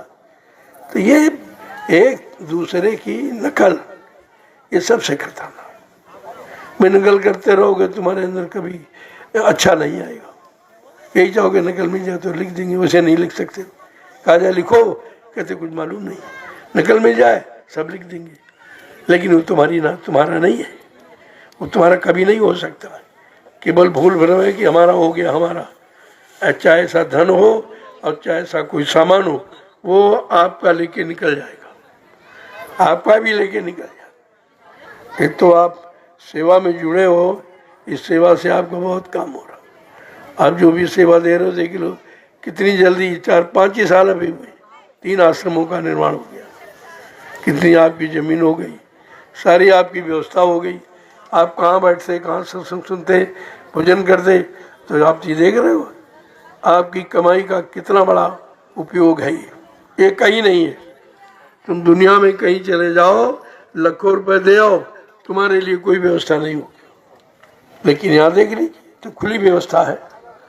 जैसे जैसे प्रेमी बढ़ते जा रहे हैं वैसे ऐसे हम आश्रमों को बढ़ाते जा रहे हैं, क्योंकि भाई जब बच्चे ज़्यादा हों तो दूसरा मकान बनाना पड़ता है, एक मकान गुजारा नहीं होता। लेकिन मकान वो एक ही है, कितने बन जाए वो एक ही, क्योंकि बाप एक ही है ना। उस बाप ने बनाए हैं तो बेटे ज़्यादा थे तो मतलब यानी उसने कहा भाई गुजारा नहीं होगा तो घर बड़ा बना दो, ज़्यादा कमरे बना दो। उसी तरह से जब ये प्रेमी बढ़ गए तो हमको ये सोचना पड़ा कि भाई कहाँ जाएंगे। मथुरा का बना था वो तो ख़त्म हो गया, वो तो सब लुटेरों ने लूट लिया, और वही बेचारे लुटेरे वहाँ, और उन्हीं की लोग पूजा कर रहे हैं। जड़ पूजा तो हो ही रही है, बंद थोड़ी है। ऐसे की पूजा हो रही है जिसने कभी पूजा की ही नहीं थी। पहले भी शराब पीता था, अभी पीता, कभी पिया नहीं। तो सोचना चाहिए आपको, मतलब यानी अरे भाई देख के पूजा, पूजा करो, मना नहीं है, देख के लोगों को मानो, लेकिन देख के मानो ये कर क्या रहा है। पैसा सेवा दो, मना नहीं है, लेकिन हमारी सेवा लगा कहाँ रहा, इस बात का तो विचार करना चाहिए।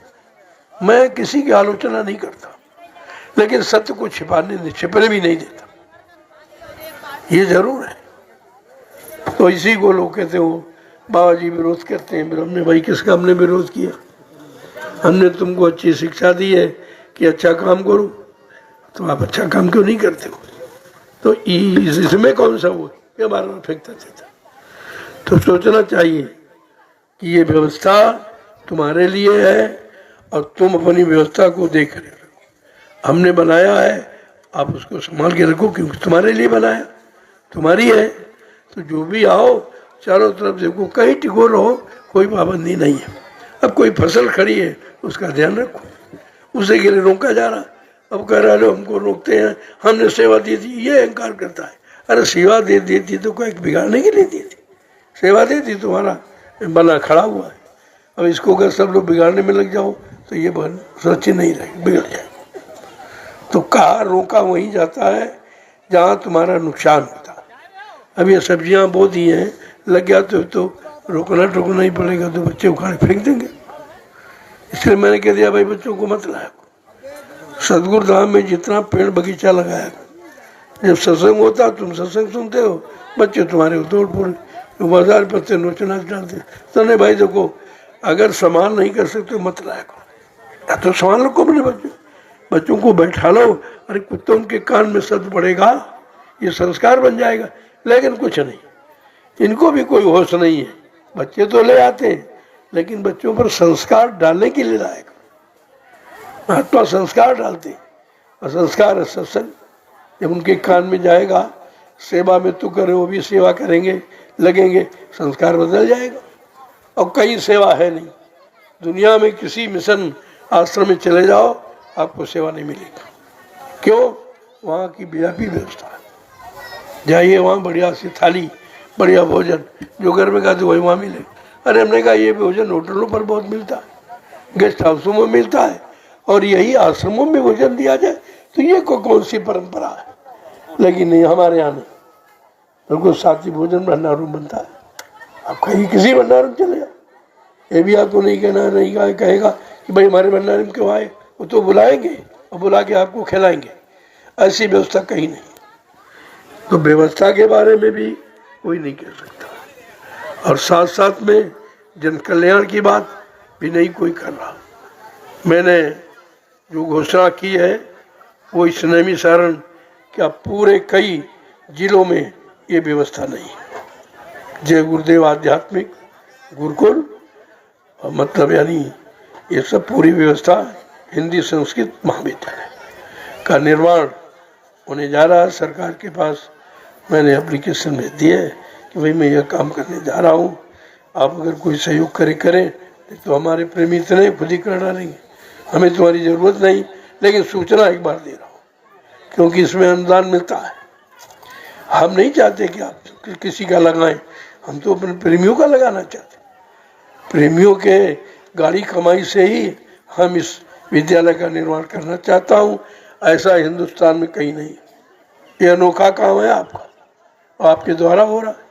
जब हमारे पास इतने लोग हैं तो हमें क्या जरूरत किसी सामने हाथ फैलाने। हमारे प्रेमी खुद ही अपने आप देती है। तो इसलिए कह दिया भाई थोड़ा करो, जल्दी से हो जाए, निर्माण हो जाए कार्य। बच्चे ये सब पढ़ाई लिखाई इधर उधर मारे घूम रहे, अपने विद्यालय में पढ़ेंगे, अपने विद्यालय की व्यवस्था अलग होगी, अपने विद्यालय का संस्कार अलग है। लोग देखेंगे ये क्या होगा। वहाँ नाम तो गुरुकुल है, लेकिन गुरु कोई है ही नहीं, कोई नहीं बताने वाला। गुरुकुल की परिभाषा बताने वाला कोई है ही नहीं। वो सब चाटुकारे सब जगह घुसे पड़े, कहीं 10 बच्चे घेर लिए और बस गुरुकुल हो गया। ऐसा नहीं। और बच्चों को बेचारों को ना तो भोजन बढ़िया मिला, न कपड़े। वो धोती उड़ा दी नकल कि गुरुकुल में ऐसे। अरे वो राम गए थे गुरुकुल में, वो व्यवस्था उनकी थी। तुम्हारी व्यवस्था वो नहीं है। कोई राम है नहीं और कोई मतलब विश्वामित्र भी नहीं है। जब दोनों नहीं नकल कर रहे हो तो कैसे? उसकी व्यवस्था अलग है, उसकी अलग व्यवस्था होगी, लोग देखते रह जाएंगे। उस व्यवस्था का पूरा मतलब यानी का मैं अपने हाथों में नहीं दूंगा, किसी को नहीं दूंगा। कोई मनमानी न कर सके, हमारे प्रेमियों का धन कोई बर्बाद न कर सके, इस बात को ध्यान में रखकर वो चार्ज किसी को नहीं दूंगा। चाहे वो इस बात पहले मैंने कह दिया भाई वो नहीं और सब कुछ, क्योंकि वो प्रेमियों का धन मैं जानता हूँ।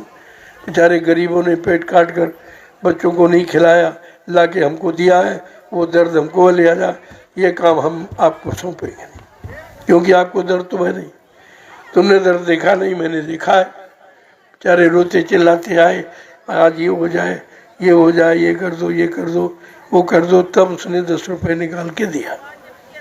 तो मैं वो 10 रुपया उसका उसी जगह लगाऊंगा जहाँ लोगों के 10 लाख लगे, कहीं अलग नहीं है वो।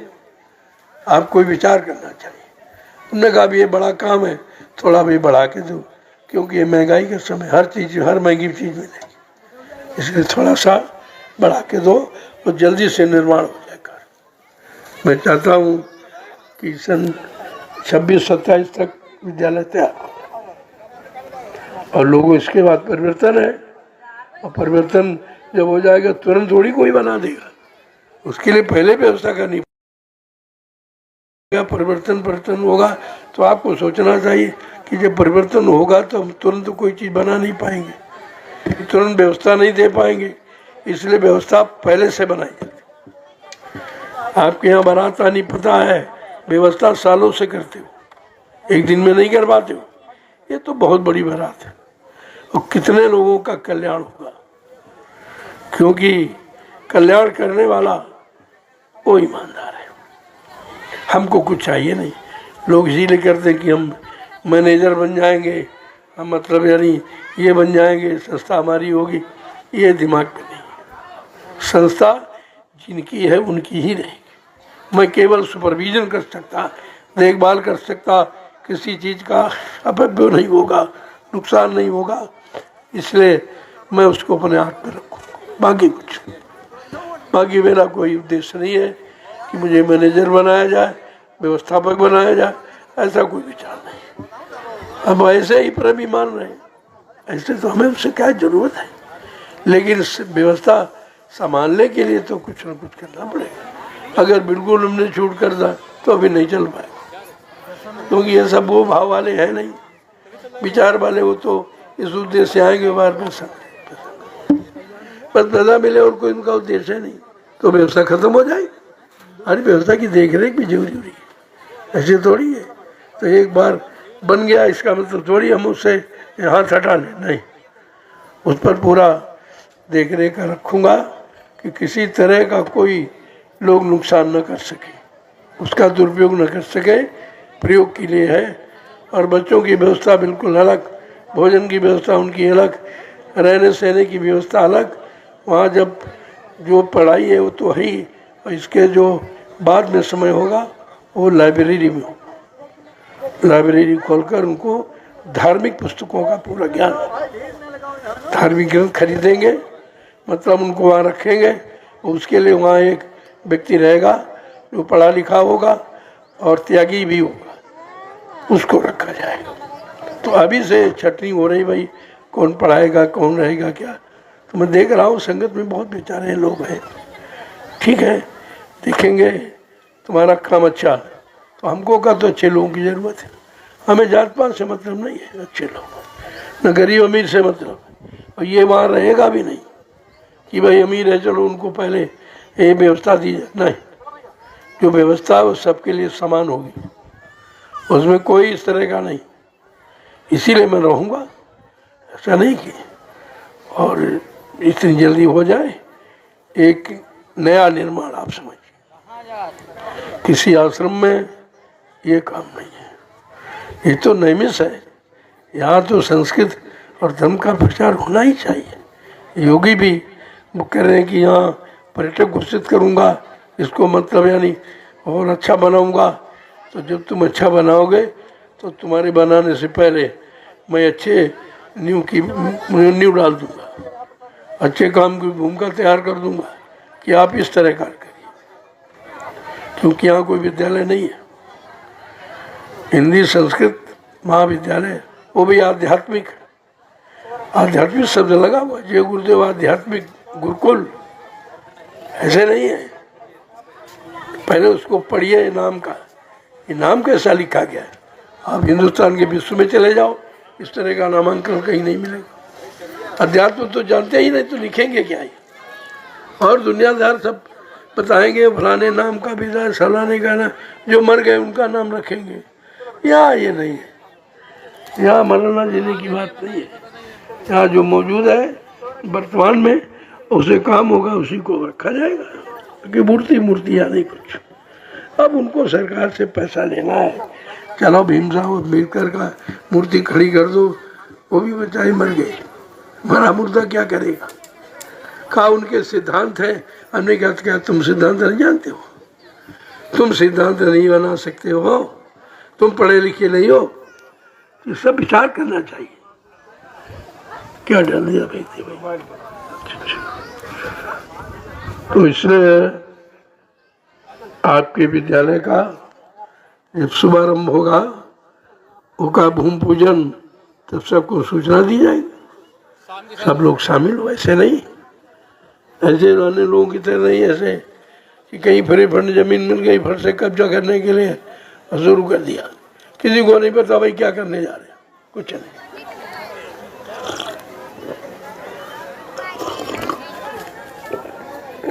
अब आप लोग प्रेम से जाओ, घर परिवार की सेवा, वो भी आपका एक धर्म है, गृहस्थी धर्म। और ये आत्मिक धर्म ही है, यहाँ आत्मा के कल्याण के लिए, वहाँ शरीर के कल्याण के, दोनों चीजें हैं। क्योंकि शरीर नहीं होगा तो आत्मा कैसे रहेगी। आत्मा का घर है शरीर, आत्मा का घर, बस इतना समझ लो। इसलिए आत्मा का घर है तो हम पर उसकी संभाल करते, भाई हमारी आत्मा है, हमारा जीव कहीं रह रहा हो तो हम बराबर देखे नहीं रखते उसकी। तो जब आपकी आत्मा जान गए इस शरीर की संभाल करो, इसको विषय भोगों से जहाँ तक हो सके बचा के रखो। वही खराब करते हो, कोई नहीं खराब करते। खराब करने का केवल एक ही है विषय, उससे शरीर जर्जरित होता है, मन भी बेकार हो जाता है, आत्मा बेचारी रुष्ट हो जाती है कि देखो किस काम के लिए शरीर मिला, ये मंदिर, और मैं मंदिर में बैठी हूँ और फिर भी ये लोग विषय भोगों में इसको खराब कर रहे हैं। क्या वो देखती नहीं है? ये समझ करके हमको ध्यान रखना चाहिए। उपयोग करो, प्रयोग करो, लेकिन दुरुपयोग मत करो। दुरुपयोग की सजा है। आपको अधिकार दिया, चलो भाई बाल बच्चे में पैदा करो, इसके लिए मिला है, जरूरत एक पैदा कर लो, दो जरूरत ज़्यादा, आप पे ज़्यादा प्रॉपर्टी है, पैसा ज़्यादा, देख करके इनका गुजारा कैसे होगा, इनको कुछ मिलेगा कि नहीं मिलेगा। आप परेशान हैं, वो भी परेशान, ऐसी उस व्यवस्था में रोक लगाइए आप कि हमारे पास प्रॉपर्टी नहीं भी है, हम इतने बच्चे नहीं, बस एक ही दो हैं, बहुत है, ठीक है, निश्चित। अरे भाई सेवा करेगा तो एक ही करेगा, नहीं 10 होंगे तो नहीं सेवा करेंगे, ये भी आप समझ लो। और सेवा करेगा जिसको आपने सेवा का पाठ पढ़ाया हो, जहाँ सेवा हो रही संदर्भार में कभी लेके गए हो, कभी संतों का संस्कार पढ़ा हो, तब तो सेवा करेगा, ऐसे नहीं करेगा। तो इसलिए इन बातों का ध्यान रखिए। यही तो सत्संग असली है जो आज आपको मिला। मैंने कहा अपने अपने मोबाइल में लोड कर लो, सब प्रसारित कर दो कि समापन दिवस में हमको ये संदेश मिला था। अब ये समापन दिवस है रामनवमी के पावन कार्यक्रम का। भगवान राम की मर्यादाओं का ध्यान रखना है, और उन्होंने क्या किया उस तरह हम भी करेंगे ताकि हमारा भी नाम हो। उनकी लोग पूजा करते हैं तो तुम उनके पूजे में जुट गए। अरे उनकी पूजा क्यों करते हैं? वो तुम काम करो, तुम्हारी पूजा होने लगी। तो इस समय मिला कि भाई उन्होंने गुरु की पूजा की थी इसलिए उनकी पूजा हो रही। अरे आपको तो सदगुरु मिला, उनसे भी आगे, उनको कुछ नहीं, उनको केवल धन दौलत राजपाट मिल गया और नाम इतिहास में नाम हो गया, लेकिन आत्मा का कल्याण उनका भी नहीं, क्योंकि आत्मगुरु नहीं मिला था, सदगुरु नहीं मिला उनको। तो आप कितने श्रेष्ठ हो और तुम उनकी पूजा करते हो जिनको कुछ हुआ ही नहीं, उन्हीं के जानते नहीं तुम हो कि भाई इनको कुछ मिला था तो हमको कुछ देंगे ये, जब विचारों को खुद ही नहीं मिला, सदगुरु नहीं मिला, सच्चा ज्ञान सच्चा रास्ता आत्मा के कल्याण का नहीं मिला, तो तुम्हें क्या देंगे, तुम्हें क्या देंगे। ये विचार रखना चाहिए। ये विरोध नहीं है, ये तो सहयोग है। लेकिन तुम्हारी बुद्धि विरोध को समझती है, विरोध को जानती है, और विरोध का निर्णय तुमने अभी तक लिया है। अब ये संदेश आपको मिला कि भाई हमें करना क्या, हमें क्या करना। तो खेती दुकान दफ्तर तो सभी कर रहे हैं, इससे क्या मिला, रोटी मिली, कपड़ा मिला, मकान मिला, और क्या मिला। और वो भी जो मिला है वो भी आपका है नहीं, वो आपका छीन लिया जाएगा, नंगा करके भेज दिया जाएगा। जाओ तुम नंगे पैदा हुए थे, कहाँ से लाए हो, तो काल भगवान कहे भाई हमने दिया है, हमारा दिया हुआ सामान वापस करिए और जाइए। लेकिन कितने जा रहे हैं और पीछे वाले समझ नहीं पा रहे। यही लोग ले जाते हैं, यही नंगा करके जलाते हैं, फिर भी नहीं समझते कि एक दिन हमारी भी स्थिति यही, नहीं समझ पा रहे। इतना जिया, इतनी अज्ञानता, इतना भ्रम भर गया है कि लोगों की समझ में नहीं आता क्या करना चाहिए। और सब दौड़े हमारे पास, सभी लोग आके कहते हुए हमको अवतार घोषित कर दिए। भाई बड़ी हंसी आई, भैया अवतार कोई घोषणा कीजिए। राम ने कहा था हमको घोषणा कर दो अवतार हमारा हो गया। उन्होंने काम किया और लोगों को जब काम मिल गया, उन लाभ मिला तो उन्होंने भगवान कह दिया। ये तो तुम्हारे जैसे, और राजा नाम तो रामचंद्र था, दशरथ के लड़के थे। ये भगवान की उपाधि गुरु देता है। विश्वामित्र जी ले गए जनकपुरी में, जब कोई काम वहाँ नहीं कर पाया अपनी दया से करा दिया, भगवान बना दिया। तो गुरु के यहाँ भगवान बनाए जाते हैं, और सदगुरु के यहाँ जीवों को सदगति दी जाती है, उनको पार किया जाता, उनको बनाया नहीं जाता। गुरु बनाया जाता, गुरु बेचारे यहीं तक तो रह गए। गुरु संत और सदगुरु, उनसे भी बड़ा। जब जीवों ने गुरु की बात नहीं मानी, संतों की बात नहीं मानी, सदगुरु की बात नहीं मानी, तब परम संत शक्ति अनामी महाप्रभु को आना पड़ा। आने क्या जरूरत थी। अगर गुरु संत सदगुरु की लोग बात मानते रहते, सच्चे ईमानदार त्यागी बने रहते, चरितवान, तो फिर अनामी महाप्रभु को क्यों आना पड़ता। अब जब मालिक खुद आया, वो किसी से सलाह नहीं लेगा, उसको सलाह लेने की आवश्यकता नहीं है, वो किसी सलाह नहीं लेगा, अपना काम करके दिखा देगा। और आप देख रहे हो कैसे काम हो रहे हैं, कोई कर रहा है। इसी जगह, इसी देश में, इसी मिशन के अंतर्गत और भी 2 लोग, लेकिन ये काम कोई नहीं कर रहा जो आपके सामने। तो ये मालिक की दया। तो वो किससे करवाएगा, हमसे करवाएगा, आपसे करवाएगा, इनसे, तो उसकी मौज है भाई। कोई करने वाला उन्हीं विचारधाराओं का होगा तो व्यवस्था तो उसी को सौंपी जाएगी। अब वो करने वाला कोई नहीं, व्यवस्था यहाँ मंत्री बना दिया, और ये नहीं पूछा भाई तुम शाकाहारी हो कि नहीं हो, तुमने कोई कभी अच्छा काम किया कि नहीं किया, कुछ नहीं, पैसा दे दिया बस, कहा तुम मंत्रिमंडल में हो। ऐसे मंत्री से देश का भला होगा जो अपने राजा को सही सलाह नहीं देते। मंत्रियों का मतलब यही है।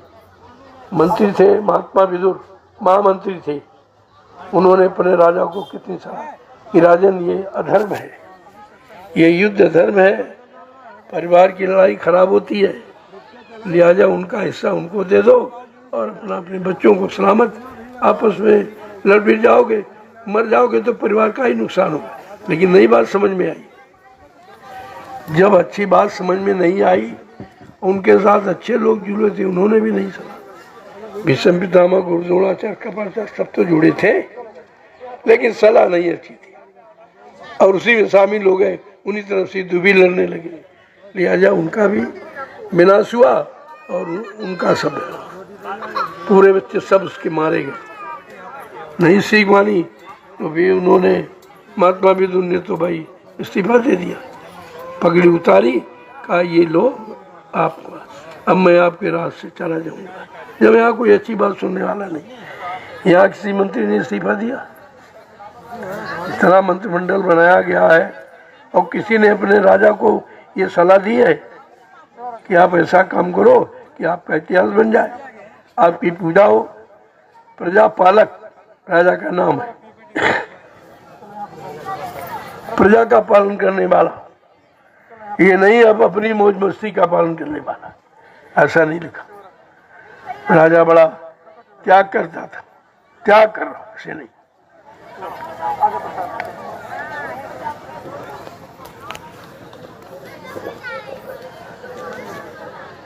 तपस्वी को राजा ने लिखा है, सब पर राम तपस्वी राजा। रामचरित मानस उठाइए, उनका पूरा चरित्र है और उस चरित्र को अगर अपने चरित्र में शामिल करो तो तुम चरित्रवान हो जाओगे। ये करेंगे नहीं, जय श्री राम करेंगे लेकिन जय श्री राम की एक भी बात नहीं मानेंगे, बात नहीं मानेंगे, सिद्धांत नहीं मानेंगे, नीति नहीं मानेंगे, तो फिर मानने का मतलब क्या हुआ। लेकिन प्रकृति सबको मना लेगी। अब प्रकृति का दौर चलने ही वाला है, इसलिए मैंने भी विराम ले लिया कि अब घूम घाम कर संदेश नहीं दूंगा। शासन प्रशासन को से परमिशन लेकर, परमिशन का मतलब उनको भी सूचना दी कि मैं ये काम करने जा रहा हूँ, मैं ये बोलने जा रहा हूँ, लेकिन आया कोई नहीं, कोई नहीं आता, एक पुलिस कर्मचारी भी नहीं आता। अब ना लो परमिशन तो कार्यक्रम नहीं करने देगा, लेकिन आएगा कोई नहीं, ना आएगा ना कोई व्यवस्था करेगा। 2-2, 4-4 लाख लोग इकट्ठे होते हैं, क्या ये मीडिया पत्रकार दिखाई नहीं देता। एक बार पत्रकार आया तो बोला कि महाराज आप धन कहाँ से ले आते हैं। हमने तुम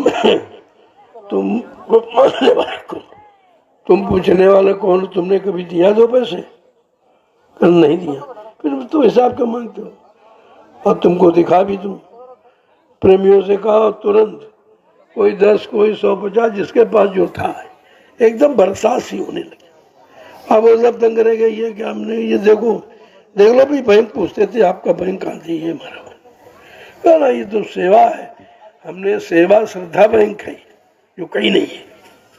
जब हो गई चले गए, 4 बोरा नोट इकट्ठा, देख के हैरत में रह गए। यहाँ तो कुछ कहना ही मांगना नहीं पड़ता, प्रेमी अपने आप देता है, इस पर तुम कौन सी कानून लगाओगे भाई। तो कहने का मतलब ये हार गए सब तरफ से। परेशान तो बहुत किया, ऐसा नहीं है, बहुत परेशान किया। ऐसी इमरजेंसी में जेल में भेजा, वहाँ कष्ट कहा, ये बेड़ियाँ डाल दो, उनको हथकड़ी ला दो, ये कर दो, ये कर दो, और उनको चैलेंज से कहा गया तो इस शरीर को कहीं बंद कर ली, लेकिन जो शरीर को चलाने वाली आत्मा वो मेरी है, तो कहीं निकाल के ले जाओगे, शरीर पड़ा। फिर वापस आके अपने शरीर में डाले। तुम ये काम नहीं जानते हो, ये विशिष्ट विज्ञान जो है ये तुम्हारे बस की बात नहीं है। ऐसे विज्ञान को महात्मा जानती तो भी लागू नहीं करते हैं, क्योंकि लोग अभी भ्रमित हो जाएंगे, समझ नहीं पाएंगे। ऐसे ही भ्रमित है, ऐसे ही समझ नहीं पा रहे असलियत को। कितना बड़ा काम हुआ था और किसके लिए किया गया? हमारे आप के लिए। ये सब जो किया गया था वो हमारे आप की सुख शांति के लिए किया था। उनको क्या जरूरत थी? कोई जरूरत नहीं थी, कोई आवश्यकता नहीं, कोई जरूरत नहीं, और कुछ कहा भी नहीं। वो मुसम्मात ने केवल इस पर कि बाबा जी ये कहते हैं भाई ये धार्मिक देश है और धार्मिक देश में तुम ये नसबंदी और गर्भपात ये करती, भाई ये घृणित कार्य है, इसको बंद करा दो। तो उसने कहा अरे बाबा हमारे खिलाफ बोल रहे हैं, हमारे शासन में रहते हैं, तो फट से न कोई कानून है न कोई धारा, और जेल में बंद कर दिया। आज तक उसके बारे में कोई विवरण नहीं दिया गया, कोई मतलब किसी तरह का कि ये ठीक है। आखिरकार आपने भाई बंद किया, कोई मतलब गुनाह होगा, कोई इनका पाप होगा, कोई अत्याचार होगा, किया होगा, तब तो ये कर रहे हो। आज तक उसका कोई विवरण नहीं है ही नहीं कुछ, तो क्या इसकी क्षमा हो जाएगी? अभी तो समझते हैं। और इसी ये कार्य किया तो उसका नामो निशान मिट गया और उसकी पार्टी का नामो निशान खत्म। अब वो शासन में कभी नहीं आए। ये है संतों को परेशान करने का। इसके बाद जो है मतलब उस दूसरे ने सोचा चलो हम चले, बाबा जी के पास बहुत जमीन है, चलो मथुरा गया। कहीं तो कहते तुम्हारे पास जमीन बहुत है, हम यहाँ पर चमड़ा उद्योग खोलूंगी। आज तक नामो निशान खत्म, खोलो कोई नाम नहीं रहा, कोई बताइए, एकदम शून्य हो गई। और इसके बाद ये सपा सरकार आई, इसने भी राज छिपा दिया। देखा कि पुतला है कुछ नहीं, लेकिन मुझसे नहीं कहा कुछ, किसी ने कुछ नहीं कहा। परिणाम हुआ कि ये भी चला गया। अब ये बच्चा देखो क्या करता है। ये बच्चा इसने खैर संतों को छेड़ा नहीं है, लेकिन काम भी अच्छा नहीं कोई है। काम तो अच्छा नहीं, संतों से डरता, दूर रहता, इसीलिए तो। लेकिन पिछला इतिहास तो है सामने। नहीं तुमने छेड़ा तो तुमने दिया ही क्या। ये कुंभ लगा, अरबों खरबों रुपए, अरबों खरबों रुपए, बे मतलब कोई जिसका मतलब नहीं, खर्च हो गया। जगह जगह में 2-2, 3-3 लाख आदमी खर्चा करता हूँ, कहीं कोई आता है, कोई देता है, कुछ नहीं। ये भी तो मेरे पास इतिहास है, मैंने लिखे रखा है कि ये सब भाई सामने पेश करूंगा कि मैं धर्म का संदेश देता था, उस पर पाबंदी थी, कहीं कहीं परमिशन नहीं भी मिलती थी। तो ये सब क्या है, ये कौन सी धार्मिकता भाई है, ये धार्मिक विचार कहाँ लोगों के अंदर। तो ऐसा नहीं है, जो किया गया है उसका इतिहास बना हुआ, समय पर सब पेश किया जाएगा कि कलयुग में सज्जू लाने के लिए कितना संघर्ष करना पड़ा था। ऐसे सज्जू नहीं आया था, बहुत संघर्ष। और अभी क्या, अभी आगे संघर्ष है, संघर्ष भाई। ऐसे कलयुग जाने वाला नहीं, इतना कमजोर नहीं है, कितने दिनों से राज कर रहा और सब पर कर रहा, और राम पर किया कृष्ण वो नहीं कुछ कर पाए, वो भी उसी के पर हाँ हाँ करके मर गए, चले गए। तो साधारण जनता बेचारी क्या जाने।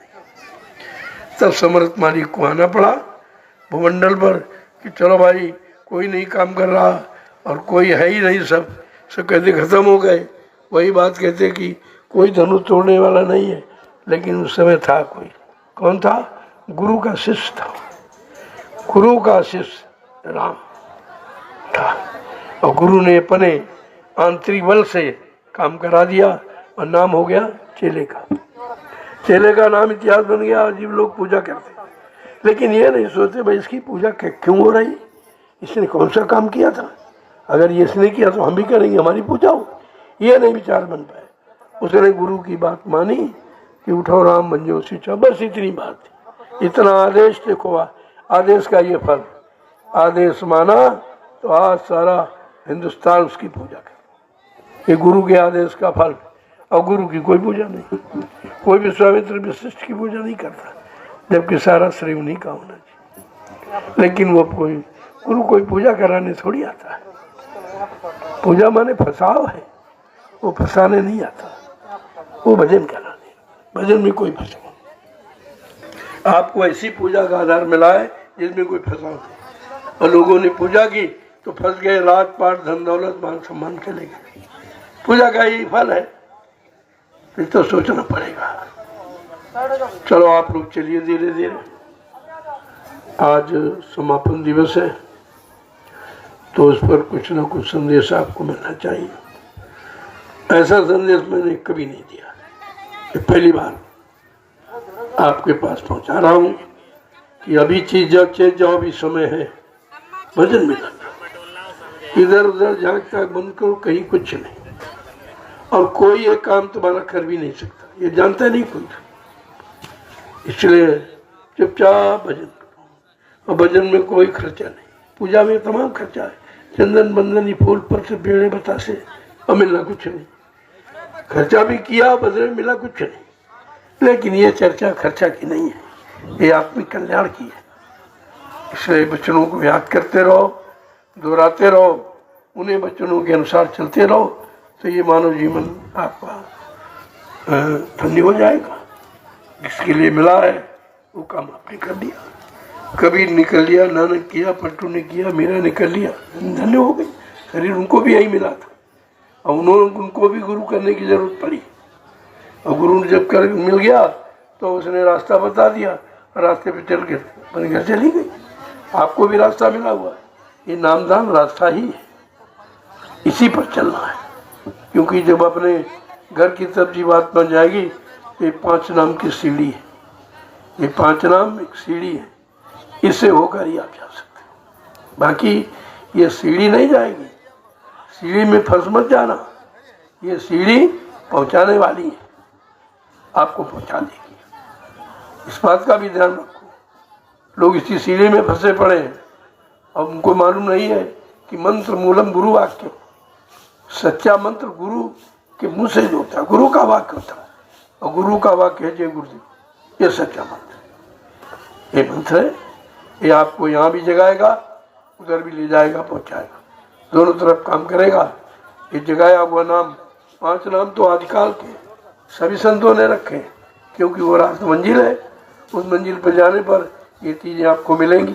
बस इतना है, बाकी काम आपका इधर इस्लाम से होगा। इस्लाम का अभ्यास करो, चलते उठते बैठते मुँह से जय गुरुदेव ही निकले तो भजन हो रहा आपका। कितना सरल है कि आपका भजन हो रहा। चलते रहो, चलते रहो, चलते रहो, नाम जपते रहो, जहाँ काम करते रहो नाम जपते रहो। अरे सुमरन 24 घंटे होता, 24 घंटे सुमरन। थोड़ा सा अपने मन को सत्संग से बदल लो, सेवा से ठीक ठाक शुद्ध कर लो, इसके बाद आपका चलने लगेगा। भाई कहा तुमने मतलब घर छोड़ा, परिवार छोड़ा, बाल बच्चे छोड़े, लेकिन नाम जपन क्यों छोड़ दिया? ये तो परिवार में भी हो सकता था और यही लोगों ने किया तो कुछ नहीं मिला। क्यों? परिवार एक तुम्हारा कर्म कर्जा है, उसका भी आपको निपटारा करना दिया। कर्जा निपटा दो, इसके बाद अपने काम में लग जाओ। तभी संत महापुरुषों ने गृहस्थी धर्म से किसी को हटाया नहीं, कहा घर गृहस्थी परिवार में रहो और उसी में अपना काम बना लो, कर्जा भी अदा कर लो और धीरे से काम बना लीजिए आप। तो आश्रम ऐसा सुखदाई है कि भाई घर गृहस्थी में रहोगे तो रोटी की चिंता, बनाने की चिंता नहीं है। भाई बनाने वाली धर्मपत्नी है, बस रोटी बना रही, कितना बड़ा साथी आपका, सहयोगी। लेकिन उसको साथी की तरह से व्यवहार करो। व्यवहार आपका गलत है, ये व्यवस्था खराब आप कर रहे हैं। साथी उसका साथ व्यवहार है तो बच्चे तुम्हारे साथ व्यवहार खराब करेंगे। शिक्षा तो तुम्हारे से पा रहे, देख तो तुम ही क्यों रहे, तुम क्या कर रहे हो, वही बच्चे करेंगे। बात जब कहते हो, अरे बच्ची हमारी बात नहीं मानी, तुमने कौन बात मानी थी? तुमने तो ये बात नहीं मानी है, तुमने भी मनमानी की है, तो वही बच्चे करेंगे, उनको आप रोक नहीं सकते। शराब पीने वाला अपने बच्चे को बीड़ी पीने से रोक नहीं सकता, तुरंत जवाब दे देगा। तुमसे तो अच्छा ही है, कम कीमत का है तो उसको खराब करते। इसीलिए कोई काम ऐसा ना हो बच्चों की देख रेख में जो बच्चे बिगड़े। परिवार से बाल बच्चे माँ बाप की करनी से बिगड़ते हैं और किसी की नहीं। अब तुम इसीलिए उनको संस्कार नहीं दे पाते हो, तभी कह रहा तो बच्चों को घर में छोड़ाते हो जिन पर संस्कार पड़ेगा। तुम तो सब कुछ करके आए हो, तुम्हारे पर संस्कार इतना नहीं पड़ेगा क्योंकि तुम्हारा चिकना घड़ा है, इतने कर्मों से चिकना हो गया कि उस पर कोई अच्छी बात टिकती नहीं है। उनको लाओ, तुम पर संस्कार पड़ेगा, वो पाक साफ निर्मल है, जल्दी ठीक होता है। तो ऐसा नहीं, संतों के दरबार में सब है, लेकिन कोई लेने वाला होना चाहिए। लेने वाला कोई नहीं तो बात समझ में नहीं आती। चलो चलो जल्दी करो भाई, देखो स्वास्थ्य मेरा बिल्कुल बहुत खराब, फिर भी मैं आपकी सेवा करता हूँ। सेवा से मैं वंचित नहीं होता, क्योंकि सेवा हमारा आधार है। सेवा करने की मानो जन्म मिला है, ये जन्म कोई खाने पीने के लिए ही मिला है और इसी में खत्म हो जाए तो और अच्छी बात, उसमें क्या, वो तो बहुत अच्छी बात है। तो ये जो है काम कभी बंद नहीं होगा, जीवों के हित का काम कभी बंद नहीं होगा। और थोड़ा सा ध्यान में रखो, ऐसे लोगों की संगत करो जो कुछ सहयोग करे तुम्हारा। काय का सहयोग करे? अध्यात्मिक सहयोग, कुछ भजन करते हो, कुछ गुरु की चर्चा करते हो, गुरु के बारे में कुछ बताते हो, उनके लोग। ये अड़काने भड़काने वालों के साथ मत रहना। जैसा तुम्हारा जब चौपट कर दे, चौपट कर दिया, तमाम लोग इसी में बिगड़ गए। कहना वो सत्संगी है, सत्संग में जाते, वो काल का जीव है। वो सत्संग आता जाता है लेकिन सत्संगी नहीं है। आने जाने से कोई सत्संगी नहीं होता। जो गुरु वचनों को मानता नहीं है और गुरु भक्ति से में समझ देता नहीं, ये कैसे आपने सत्संगी कह दिया। ऐसे ही लोगों ने तो बहकाया है, तभी तो बेचारे बहके। ये दोनों बहके हुए, चाहे जैन वाला हो चाहे मथुरा, ये खुद ही बहके। इन्होंने कुछ किया ही नहीं। उसके टीबी थी तो अपनी टीबी दूर कराने आया था, तो उसको जीवन दान दे दिया। खुशी देखो महापुरुषों की, किया उसने कुछ नहीं, उसको जीवन दान दे दिया। अब जीवन दान दे दिया तो वही कह रहे बाबा जी मर गए, इसको जीवन दान मिला। अरे उसको तो सोचना चाहिए, जब जो जीवन दे सकता वो अपने जीवन के बारे में नहीं सोचेगा। लेकिन स्वार्थ ऐसा जागा, सारा चौपट कर दिया। और वो ड्राइवर है, उसको कुछ मालूम नहीं है। गाड़ी चलो 2.5-3 साल रहा, कोई बड़ा नहीं। तो ड्राइवर गाड़ी चला सकता, संगत थोड़ी चला नहीं। आपके समझ में नहीं आया, झूठा प्रचार कर दिया। अरे जब ट्रस्ट बना हुआ है तो पढ़े लिखे आप लोग हो कि ट्रस्ट के द्वारा ही किसी व्यक्ति का चयन होता है, चाहे वो मर जाए या इस्तीफा दे दे। तो पूरी टोरी ट्रस्ट को एक सभा की जाती है, और तो अगर अध्यक्ष मर गया तो फिर ट्रस्ट भंग कर दिया जाती संस्था, भंग के दूसरा तो चयन होता है। ना तो यहाँ भंग किया गया, कहा बाबा जी मर गए और अध्यक्ष बना गए हमको, और भंग बाबा ट्रस्ट नहीं भंग हुआ, ट्रस्ट के लोग भी बरकरार। तो ये तो फंसने वाला काम ही फंस जाएगा। आज तो हंसी खुशी में घूम रहा है, कल इसकी समझ में आ जाएगी हमने क्या किया। और वो संस्था का यानी सदस्य भी नहीं है। ये नियम है, अगर ट्रस्ट का कोई सदस्य है और उसकी जगह कहीं कोई खाली हुई गई तो वो कार्यवाहक रूप में उसको बनाया जाएगा, जब तक सत्यता कोई जाहिर नहीं। ये नियम है। तो अध्यक्ष का प्रचार हुआ, मर गए, और कोई कमेटी कोई मीटिंग नहीं हुआ, किसी से नहीं पूछा गया। जो ट्रस्ट में लोग हैं मौजूद है उनसे भी नहीं पूछा गया।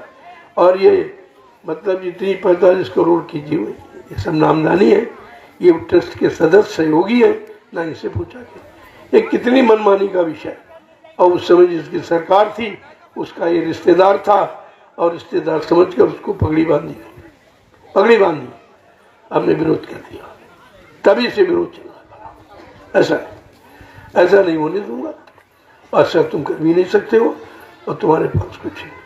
लेकिन उस समय जब निकला 28 मई 2012, मेरे पास एक भी आदमी नहीं कोई समझ पाया, सब उधर बह गए, चले गए। लेकिन मैं धीरे धीरे चलता रहा, लोगों को सुनाता बताता रहा, गुरु वचनों की याद कराई। तब धीरे धीरे कुछ लोग आने लगे। कुछ आए, कुछ चले भी गए, फिर आए, फिर कुछ चले गए। ये 4 वर्ष चला गया। 4 वर्ष के बाद ये फुलवाड़ी आपको देखने को मिलती। 4 वर्ष तो कठोर परिश्रम किया गया, न सोया गया न भोजन किया गया, केवल जागरण किया कि जीवों को जल्दी से बता दो, हकीकत इनको बता दो, सारी हकीकत खोल के रख दी। वो तो मेरे पास अपनी हकीकत को नहीं जानता, सब खोल के रख। और धीरे धीरे प्रेमी ने खुद आ जाते। मैंने उनको बोला, मैं वहाँ गया उज्जैन पूछने के लिए, अरे भाई संगत तुम्हारी नहीं है, तुमने एक जीव इकट्ठा किया नहीं है, ये विघटन क्यों करते हो? बैठकर मैं समस्या का समाधान कर लो। लेकिन वो मिला नहीं, भाग गया।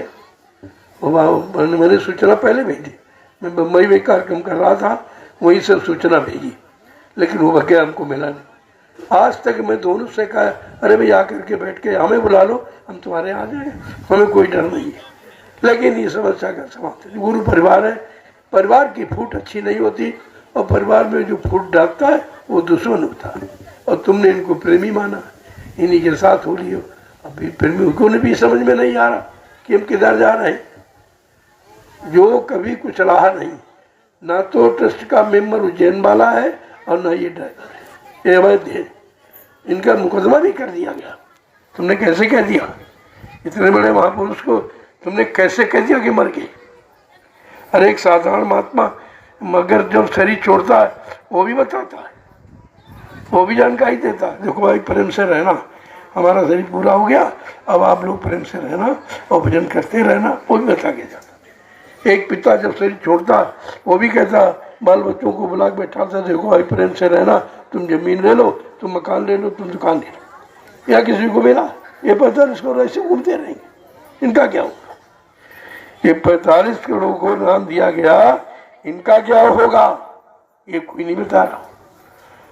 और इसीलिए सब अमृत पर सभी बातें नहीं है, आने के लिए इनके पास हिम्मत नहीं है, डरते हैं।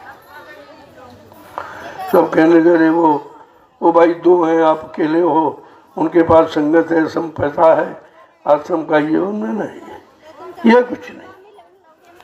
मैं कहा जो उनके पास हो मेरे पास नहीं, ठीक कहते तुम, जो मेरे पास उनके पास नहीं है। कल वो कौन है? हमने कहा उनका गुरु मर गया, मेरा जीवित है। मैं जिंदगी की बात करता हूँ, जिंदा काम करेगा, मरने वाला काम नहीं करेगा, बस इतनी पहचान है। अब सब जान गए, धीरे धीरे संगत खड़ी हो गई। मैं उनको भी बुलाता हूँ, तुम भी आओ, आज इनको लाना पड़ेगा, तुम कहाँ जाओगे? भाई अपने घर का कोई कहीं चला जाए, नाराज हो जाए तो घर का ही तो माना जाता है। विरोध नहीं करता, किसी कार्यक्रम का उनके नहीं विरोध किया। अब वो दोनों ने इतना विरोध किया कार्यक्रम बंद कराने में, प्रेमियों की सेवाएं घूस रिश्वत में कर्मचारी अधिकारियों को दी। कर तो हमें उस बात था कि जो सेवा गुरु के लिए थी प्रेमियों की, कहाँ लग गई?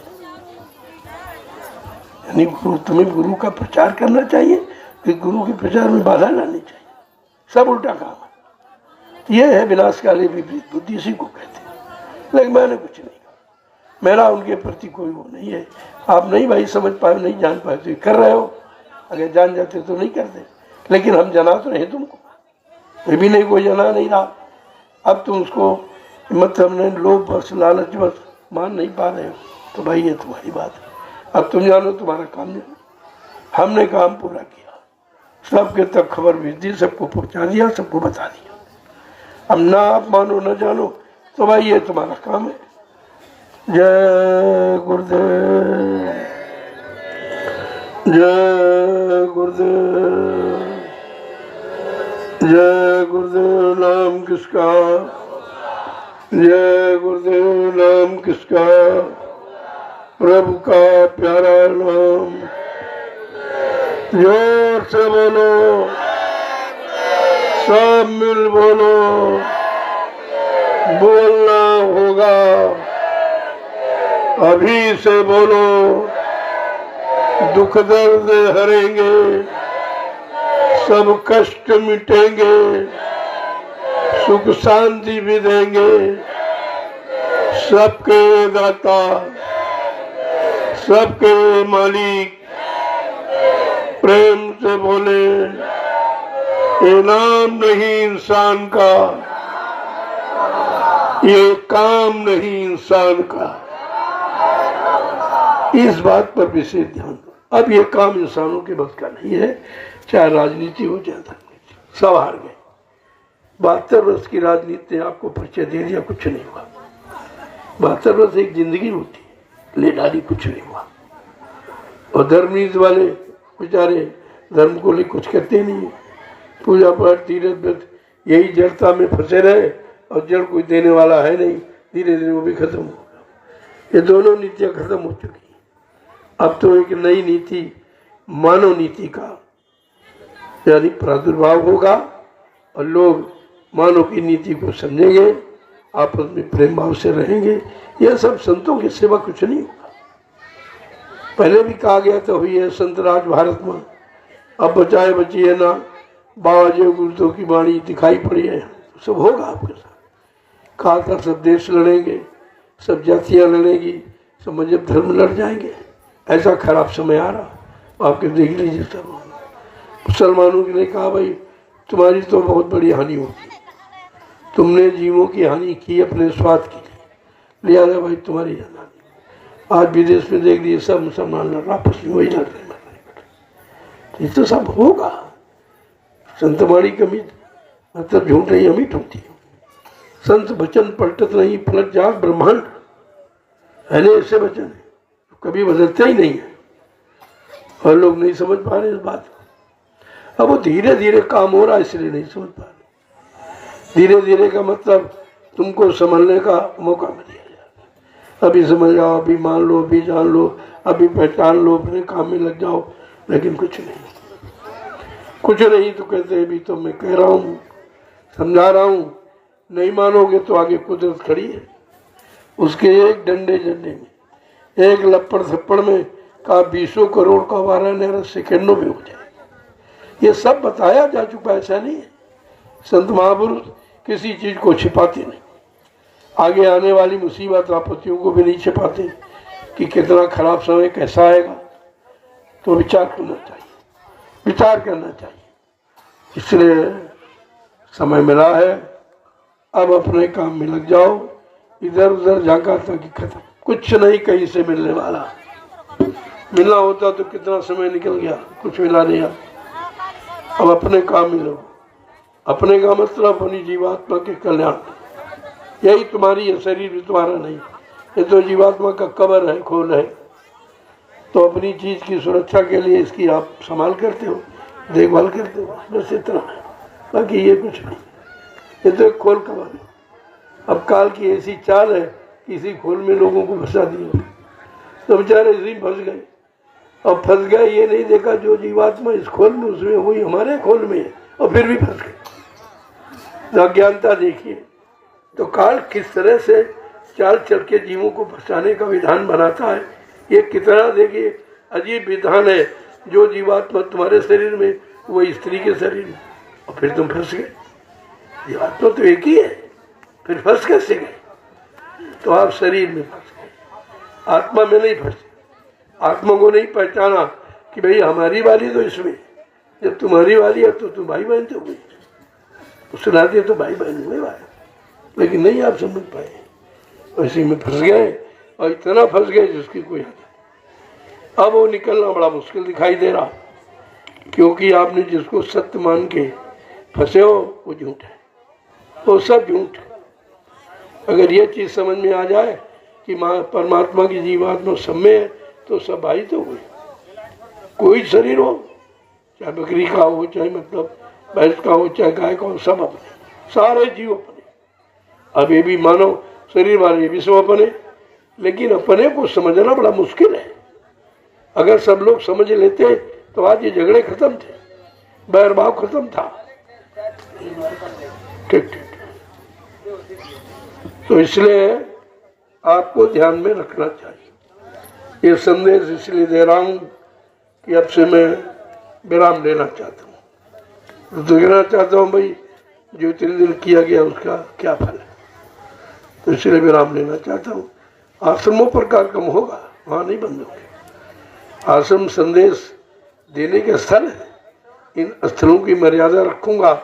और आश्रमों पर संदेश आपको मिलेगा, लेकिन ये घूम घूम के जो देता था उसमें विराम ले रहा हूँ। बहुत किया गया, बहुत तरह से बिल्कुल शरीर खत्म कर दिया इन्हीं संदेशों में, लेकिन उसका लाभ किसी कोई नहीं जानता, किसी ने लिया ही नहीं। तो मैं सोच रहा हूँ कि जब संत वचनों का अपमान हो रहा है तो हमको वाणी विराम ले लेना चाहिए। नहीं कहेंगे जब कोई नहीं सुनता क्यों सुनाते थे, नहीं कोई मानता था क्यों कोशिश करते थे। तो इसलिए जब समय, थोड़ा समय नहीं दोबारा, ये 12 वर्ष का समय आपके सामने दिया, कठोर परिश्रम किया और अपने थे बहक गए थे, और अपनों को बहके हुए जीवों को लाना बड़ा मुश्किल होता है। लेकिन बड़ी मेहनत की, मालिक की दया हुआ और वो बेचारे आने लगे थे। धीरे धीरे फुलवाड़ी आपके सामने निकली। तो मैंने कहा अब कोई ना कोई नई व्यवस्था इनको बताई। पुराना तो आपने सुनते रहे सब संगठन, लेकिन नया नहीं सुना था, और किसी ने साथ सुनाया भी नहीं था कि भाई शाकाहारी हो जाओ, किसी ने कहा था। न मंदिर मस्जिद से आवाज आई, न तीर्थों से आवाज आई, न लाल पीले कपड़े पहनने वाले इनके मुख से आवाज आई, न किसी राजा के नाम के मुंह से आवाज आई। वो पहला सिद्धांत आपके सामने दिया कि आप शाकाहारी हो जाओ, बीमारियों से बचो। ये दवा डॉक्टर की जरूरत नहीं पड़ेगी, साकार में वो बल है। फिर कहा अगर आप भारतीय हो तो अपनी पहचान रखो कि हम भारतवासी हैं। तुम्हारे यहाँ कोई पहचान नहीं, कोई पहचान नहीं। किसी देश में चले जाओ, उसकी वेशभूषा से मालूम हो जाता ये फला देश का नागरिक है, तुम्हारी कोई पहचान नहीं। अंग्रेज तो गए, ऐसे नहीं गए। कितनी कुर्बानी हुई, कितनी माताएं निपूती, कितने बहनों का सुहाग लुट गया, ऐसे नहीं। और तुमने अंग्रेजियत अभी नहीं छोड़ी। तब मुझे कहना पड़ा, अरे भाई अंग्रेजियत छोड़ो, भारतीयता अपनाओ, अंग्रेजियत छोड़िए, इसकी जरूरत नहीं है। ये गुलामी की नीति है और गुलामी की भूमिका है, और उसी गुलामी के लिए कितने लोग शहीद हो गए थे।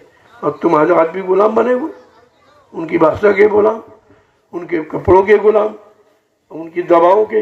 ये सब तुम्हारी दवा खत्म, आयुर्वेद स्वामी एलोपैथी जो आया ये उनकी देन, ये विदेश की देन है, विदेश का व्यापार है। और आप समझ नहीं पाए, धीरे धीरे तुम खाने लगे, अब वो दवा के आदी हो गए। बगैर उस दवा के तुम रह नहीं पाओगे, तो उनका व्यापार चल गया। अपने आयुर्वेद को भूल गए, जो जड़ से नष्ट करता है, ये मर्ज को दाबता है, दाब दाब दाब कितना पुरानी कर देगा, फिर कहेगा नहीं, फिर खत्म। तुमने कहा कि भाई अंग्रेजी छोड़िए, भारतीयता अपनाइए। किसी ने ये शब्द नहीं कहा था। इतने प्रधानमंत्री मुख्यमंत्री हो गए, उनके मुख से भी ये शब्द नहीं निकला कि हम भारतवासी हैं, तो कैसे अपने आप को कहें, कि मैंने कहा था। और इसके बाद मैंने 15 सितंबर 2023 को ये अंग्रेजियत छोड़ो, भारतीयता अपनाओ। और उसके बाद कहा भारतीय नारी, नारी सृष्टि की केंद्र बिंदु है। और नारी का फैसला आपने देखा कि सीता नारी को रावण हर के लिए किया, क्या हुआ, विनाश हो गया। द्रौपदी नारी को नंगा किया जाने का प्रयास, विनाश हो गया। आज कितनी बहु बेटियों को नंगा किया जाए। कोई राजा, कोई मंत्री कहने वाला है, कोई शंकराचार्य बड़े बड़े बैठे, कोई इस पर विचार करने वाले हैं कि भारत में नारी का क्या स्थान होना चाहिए। नारी से हम आप पैदा हुए हो, हमारी यानी मतलब माँ है, आज हमारी ये जन्मभूमि है, हमको तो ये सोचना चाहिए। लेकिन किसी ने नहीं कहा, वो केवल मैंने कहा है, किसी ने नहीं कहा, और खुल के कहा। और भारतीय नारी का पहनावा क्या है, साड़ी। अगर द्रौपदी साड़ी न पहरी होती तो इज्जत लूट गई थी। सूट में तो लूट है, मिनटों में इज्जत लूट जाए। इसलिए साड़ी हमारी समाज सुरक्षा है नारी की। हमने इसीलिए कहा आप लोग साड़ी पहनिए, किसी ने नहीं कहा। और पहना के दिखा दिया, पहनना शुरू कर दिया लोगों ने। तो यह सब सोचना चाहिए भाई। हम अगर हिंदुस्तानी हैं तो हमारी भाषा हिंदी होनी चाहिए। लेकिन कहाँ, आप तो अंग्रेजी बोलते हो और बड़े खुश हो, दूसरे की भाषा बोल करके अपनी भाषा का निरादर कर रहे हो। ये सम्मान नहीं, अपमान है। हमारी मातृभाषा हिंदी है और संस्कृत है, जो देववाणी कहा गया, देवताओं की भाषा हो तुम्हारे देश में, और वहाँ कुछ नहीं। वो तो भोग भूमि है, वहाँ कोई योगी नहीं है। यही भारत के लोग गए, इन्हीं लोगों ने वो प्रचार किया और वहीं से कुछ योगी बन गए और भारत देश में आए तो लोग कहते अरे भाई विदेश से आए हैं, बहुत बड़े योगी हैं, सम्मान शुरू हो। वो भी सम्मान में बन गए। अब सम्मान एक ऐसा बंधन है, हर व्यक्ति बना हो, और जबकि सबसे खराब सम्मान चाहने वाला ही अपमान से डरता है। वो डरता है, उसी को डर है। सम्मान कहाँ जाएगा और कहाँ मिला, दिखाओ जरा। और चला गया तो कहाँ चला गया, दिखाओ, कुछ नहीं। केवल मानसिकता है, बाकी कुछ नहीं है। तो आप लोग बहुत धन्य हो, कलयुग में महापुरुष के साथ में हो। किसी बात की चिंता नहीं करनी चाहिए, बशर्ते नियम संयम से रहो। इस बात को ध्यान रखो। जय गुरुदेव, जय गुरुदेव, जय गुरुदेव, जय गुरुदेव नाम किसका, सतयुग कौन लाएंगे, कलयुग को कौन भगाएंगे, जन जन में शांति कौन लाएंगे। ये सब ध्यान रखिए। अशांति शांति खत्म, अशांति भ्रांति क्रांति फैली हुई। चलिए आप, अब आप धीरे धीरे निकलो। मैं भी जरा थोड़ा भोजन ले लूँ, क्योंकि दवा का समय है, दवा लेने को। अब यही बड़ा हमें कष्ट है कि आपकी सेवा का दवा में खर्च हो रहा। ये कर्जा है, इसका भी कर्जा उतारूंगा, रखूंगा नहीं। अब वो समय है कि आपकी सेवा में लगा हूँ, इसलिए ये करना पड़ रहा कि भाई चलो ये अगर ठीक बना रहेगा तो संदेश देता रहेगा, आपकी सेवा करता रहेगा। यही नहीं रहेगा तो काम सब बंद हो जाएगा। बस इतना ही पैसा आपका खर्च हो रहा दवा का, बाकी हमारा कोई खर्चा नहीं था। पहले भी आपसे कहते मेरा कोई खर्चा नहीं, लेकिन अभी ऐसा समय आया कि मतलब यानी शरीर को खराब हो गया। तो ये लोग कहते हैं कुछ थोड़ा सा ले लो, तो मैं कल वैद्य के पास जाऊँगा, लखनऊ में है। उसने कहा मैं बिल्कुल ठीक कर दूँगा। उसने भोजन की लिस्ट भेजी, मैं करने का ऐसा भोजन में करता ही था। उनमें मसाला हमने कहा मैं कभी खाता नहीं, घी तेल तला भोजन करता नहीं हूँ। तो थैला लेता था गाय का, वो भी बंद। हाँ, हमने कहा दूध बंद कर दूँगा। देखो सारी बीमारी दूध से आती है। क्यों? दुनिया में कोई जीव दूध नहीं पीता। कोई पीता दूध? आप पीते हो और कहते हो ताकत आती है। हाथी नहीं दूध पीता, उसके पास ताकत नहीं। अरे वो अपना भोजन करता है, दूध गिले जाओ तो नहीं खाएगा, लेकिन वो साग पात खाएगा, पत्तों, पीपल का पत्ता, बरगद का पत्ता, जिनमें ऑक्सीजन भरी हुई है, वो पालन करता है, इसलिए उसके पास ताकत है। और हम आप किसी बनावटी खाते हैं जो असली चीज को बिगाड़ देते हैं। काट जैसे काटा पेड़ से तो आधी चीज तो बिगड़ गई काटने में। भाई काटने से मुर्दा हो जाती कोई चीज, सब चीज तो खराब हो। इसके बाद आपने क्या किया, और तेल में भून भान कर वो जो कुछ था ठीक था वो सब मिला दिया, और वो खाकर धीरे धीरे बीमारी आ गई। क्योंकि ये शरीर का भोजन नहीं था, शरीर का भोजन अन्न है, दाल है, साग है, ये भोजन।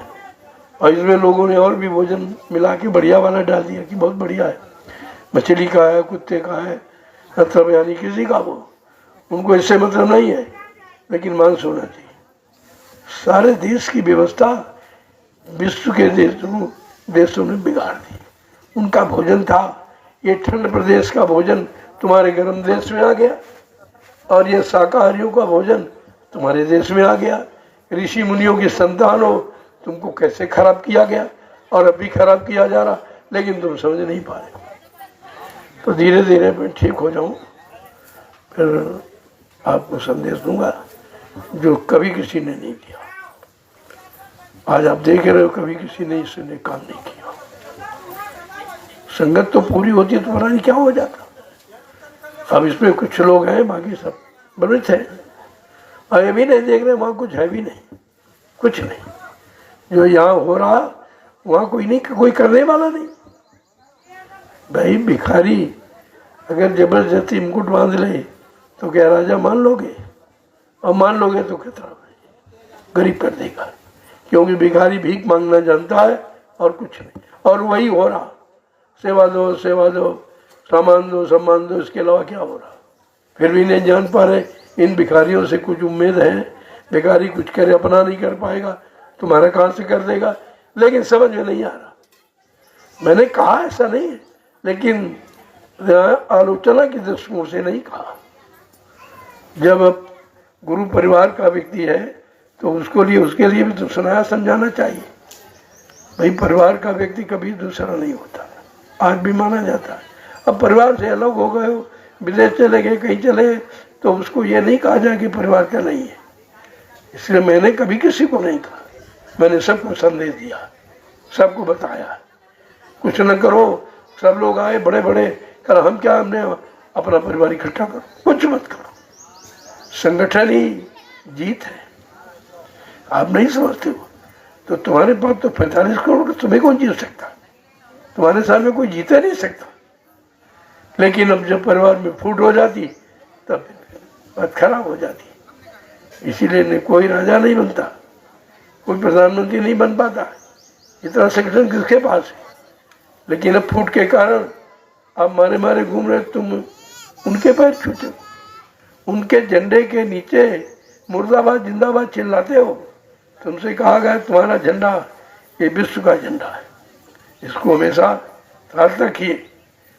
अभी से आप जाओ, एक एक लाठी अपने यहाँ है, इसे ले लो आश्रम से, साथ में रखिए, आगे इसकी बहुत जरूरत पड़ेगी। मगर झंडे के मत निकलो, झंडे से निकलोगे कोई तुम्हारे पर आंख नहीं उठाएगा और तुमको देखकर जय गुरुदेव बोलेंगे।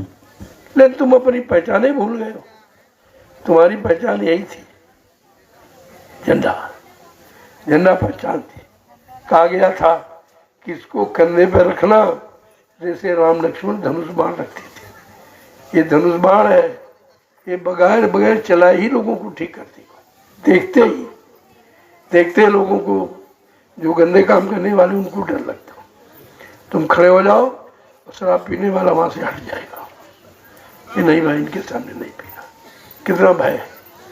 ये तो साथ में आप रखिए, ये धनुष बाण है, इसको सब लोग साथ में। अब तो समय खराब है और ये तुम्हारी बाहर भी रक्षा करेगा, कोई आघात करना पाए तुरंत आपके पास है। वो झंडा समझाने वाला, वो झंडा तो लोगों को मतलब यानी ठीक करने वाला बुद्धि को, और ये समझावन सिंह, ये तो बिल्कुल ठीक कर देंगे। दोनों बल आपके पास है, कोई छेड़ नहीं सकता, कहीं चले जाओ। लाठी सदा राखिए संग, इसमें इतने गुण है, सदा राखिए संग। और आए पड़े ये तुम्हारी सब व्यवस्था करेगा। नदी नाले मिल गया, कोई कुत्ता उत्ता आ गया, कोई हिंसक जीव और आ गया तो आपकी तो मदद करेगा। तो झंडा क्यों नहीं देखते, इसमें कोई शर्म है? अच्छे काम में जिसने की शर्म, उसके फूटे कर्म। तो बिल्कुल रखिए, यहाँ से ले लो लाठी अपने यहाँ है, ले लो। जो सेवा दोगे तो मतलब यानी आपकी आश्रम में लग जाएगी, नहीं तो विद्यालय में लग जाएगी। तो दो लाभ आपको मिले, सेवा आपने दी तो ये विद्यालय में लग गई और झंडा मिल गया आपकी रक्षा के लिए। यहाँ किसी तरह का व्यापार नहीं है, यहाँ तो लोगों का उपकार है, उपचार है, व्यापार नहीं। और यही चीज चली गई तभी यहाँ परेशान हो। तो झंडा है, यहाँ से ले लो और जो समझो पहला उचित दे देना। भाई ज्यादा दे दोगे तो विद्यालय में लग जाएगा, वो कहीं इधर उधर नहीं जाएगा। जो भी आप जो है आना पाई मैं उस काम में लगाऊंगा। ये नहीं वाली बीच आओ खा पका खाएगा, ऐसा नहीं, ये मेरे यहाँ विधान नहीं है। तुमको लोगों को देने का अधिकार है और जो पैसा है उसको हमारे पास आओ। वो मैं, क्योंकि मैंने व्यवस्था ही बनाई है महाविद्यालय की, उसमें खर्चा होगा। चलो भाई चलो, अब आप घर की तैयारी करो, अब मुहूर्त हो गया समय, धीरे धीरे निकलो। जो सेवा कर रहे हो तो सेवा करें, उनके लिए तो बढ़िया है, सेवा का तो लाभ है। और मैं भी निकलूंगा, ठीक, मैं आज आपके साथ रहूंगा। अभी सेवा में जहाँ लोग वहाँ जाऊंगा, ऐसा नहीं है। और कल निकलूंगा, तब तक आप लोग सेवा करो, मैं निकलूं। ठीक है, हाँ जाओ जाइए। 1015 लाठी बन गई है, अरे सब प्रेमियों को हो जाएगी, कोई बाकी नहीं रह पाए। कहीं आपको ढूंढना नहीं, ये भी व्यवस्था आपकी आश्रम पर है, तो उसको बुलाओ, ले वो साथ में लेके चलो। दुनिया देखेगी आपको, एक नवीनतम इतिहास बनेगा। क्योंकि आप भूल गए, इस समय लोग अपनी मर्यादा को भूल गए हैं और आपको लिए धनुष बाण दे दिया गया। कलयुग का धनुष बाण है, इसको साथ में रखो 24 घंटे, कहीं जाओ, फिर आप इसकी महिमा देखोगे। जय गुरुदेव। यहाँ से ले लो। और अब की बार कार्यक्रम में मैं देखूंगा कि कोई व्यक्ति बगैर धनुष बाण के नहीं आएगा, क्योंकि ये मर्यादा एक है। आपकी सुरक्षा का कवच है और ये गुरु की मर्यादा है और गुरु की पहचान है कि भाई जो लोग कहेंगे जय गुरुदेव वाले जा रहे हैं, ये कह दिया जब आपका काम बन गया, जय गुरुदेव वाले हो गए, फिर तुमको कौन पार नहीं करेगा। जब कह दिया जय गुरुदेव वाले, जय गुरुदेव को हो गए, तो फिर भाई जिसके हो गए तो उसका काम है पार करना, तो आपका काम हो जाएगा। बात को समझा करो। अरे छोटे मोटे मतलब आदेशों से अगर आप काम कर लो तो आपका काम हो जाए। अपनी पहचान बना के रखो। कहीं जाओ कोई न कोई पहचान। हम देखते जितने आते हैं इतने डरपोक हैं, कोई बिल्ला है कोई झंडा कुछ नहीं। तो उन्होंने कहा कैसे तुम कहोगे कि हम जय गुरुदेव के, कैसे कहोगे? आगे आने वाले समय में तुम ये भी नहीं कह पाओगे कि हम बाबा जय गुरुदेव जी महाराज के शिष्य हैं, क्योंकि आपके पास कोई पहचान नहीं। जैसे भारत की पहचान नहीं है ऐसे आपकी पहचान नहीं है। गुरु की मर्यादा है। ये अस्त्र आपको दिया गया था, कहा सब कुछ उतार देना लेकिन बच्चा साथ में रखना। कितना आपको बताया गया लेकिन सब भूल गया और परेशान आप इसीलिए। कोई तुमको छेड़ेगा नहीं, ये चीज तुम्हारे पास है, समझ लो यार। कितना बड़ा औजार है ये धारदार औजार नहीं, ये धार नहीं है, सुधार है।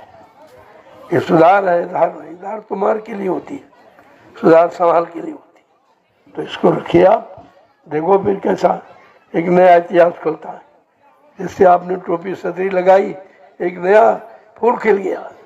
सारा हिंदुस्तान में लोग देखने लगे, पढ़ने लगे। अपने आप प्रचार खुद ही कर सकते। जो एक बार दिल्ली में कहा कि प्रचार इनका बंद कर दो, ये कहीं नहीं घूम जाएंगे, तुरंत अरे वहाँ तो हाजिर नाजिर तैयार है, बस उनको सोचना थोड़ी पड़ता। कहा बच्चा ऐसा करो जो तुम्हें कहना अपनी पीठ पर लिख लो और एक तख्ती टांगो। सारे दिल्ली में घुमा दिया गया। अब लोग चिल्ला रहे हैं, कहा भाई अब अपनी प्रजा को रोको। हमने तो मान लिया लेकिन ये नहीं, तुम्हारे नहीं मानेंगे। और कहा कि मैं 1 महीने से दौड़ रहा हूँ, परमिशन नहीं मिल रहा।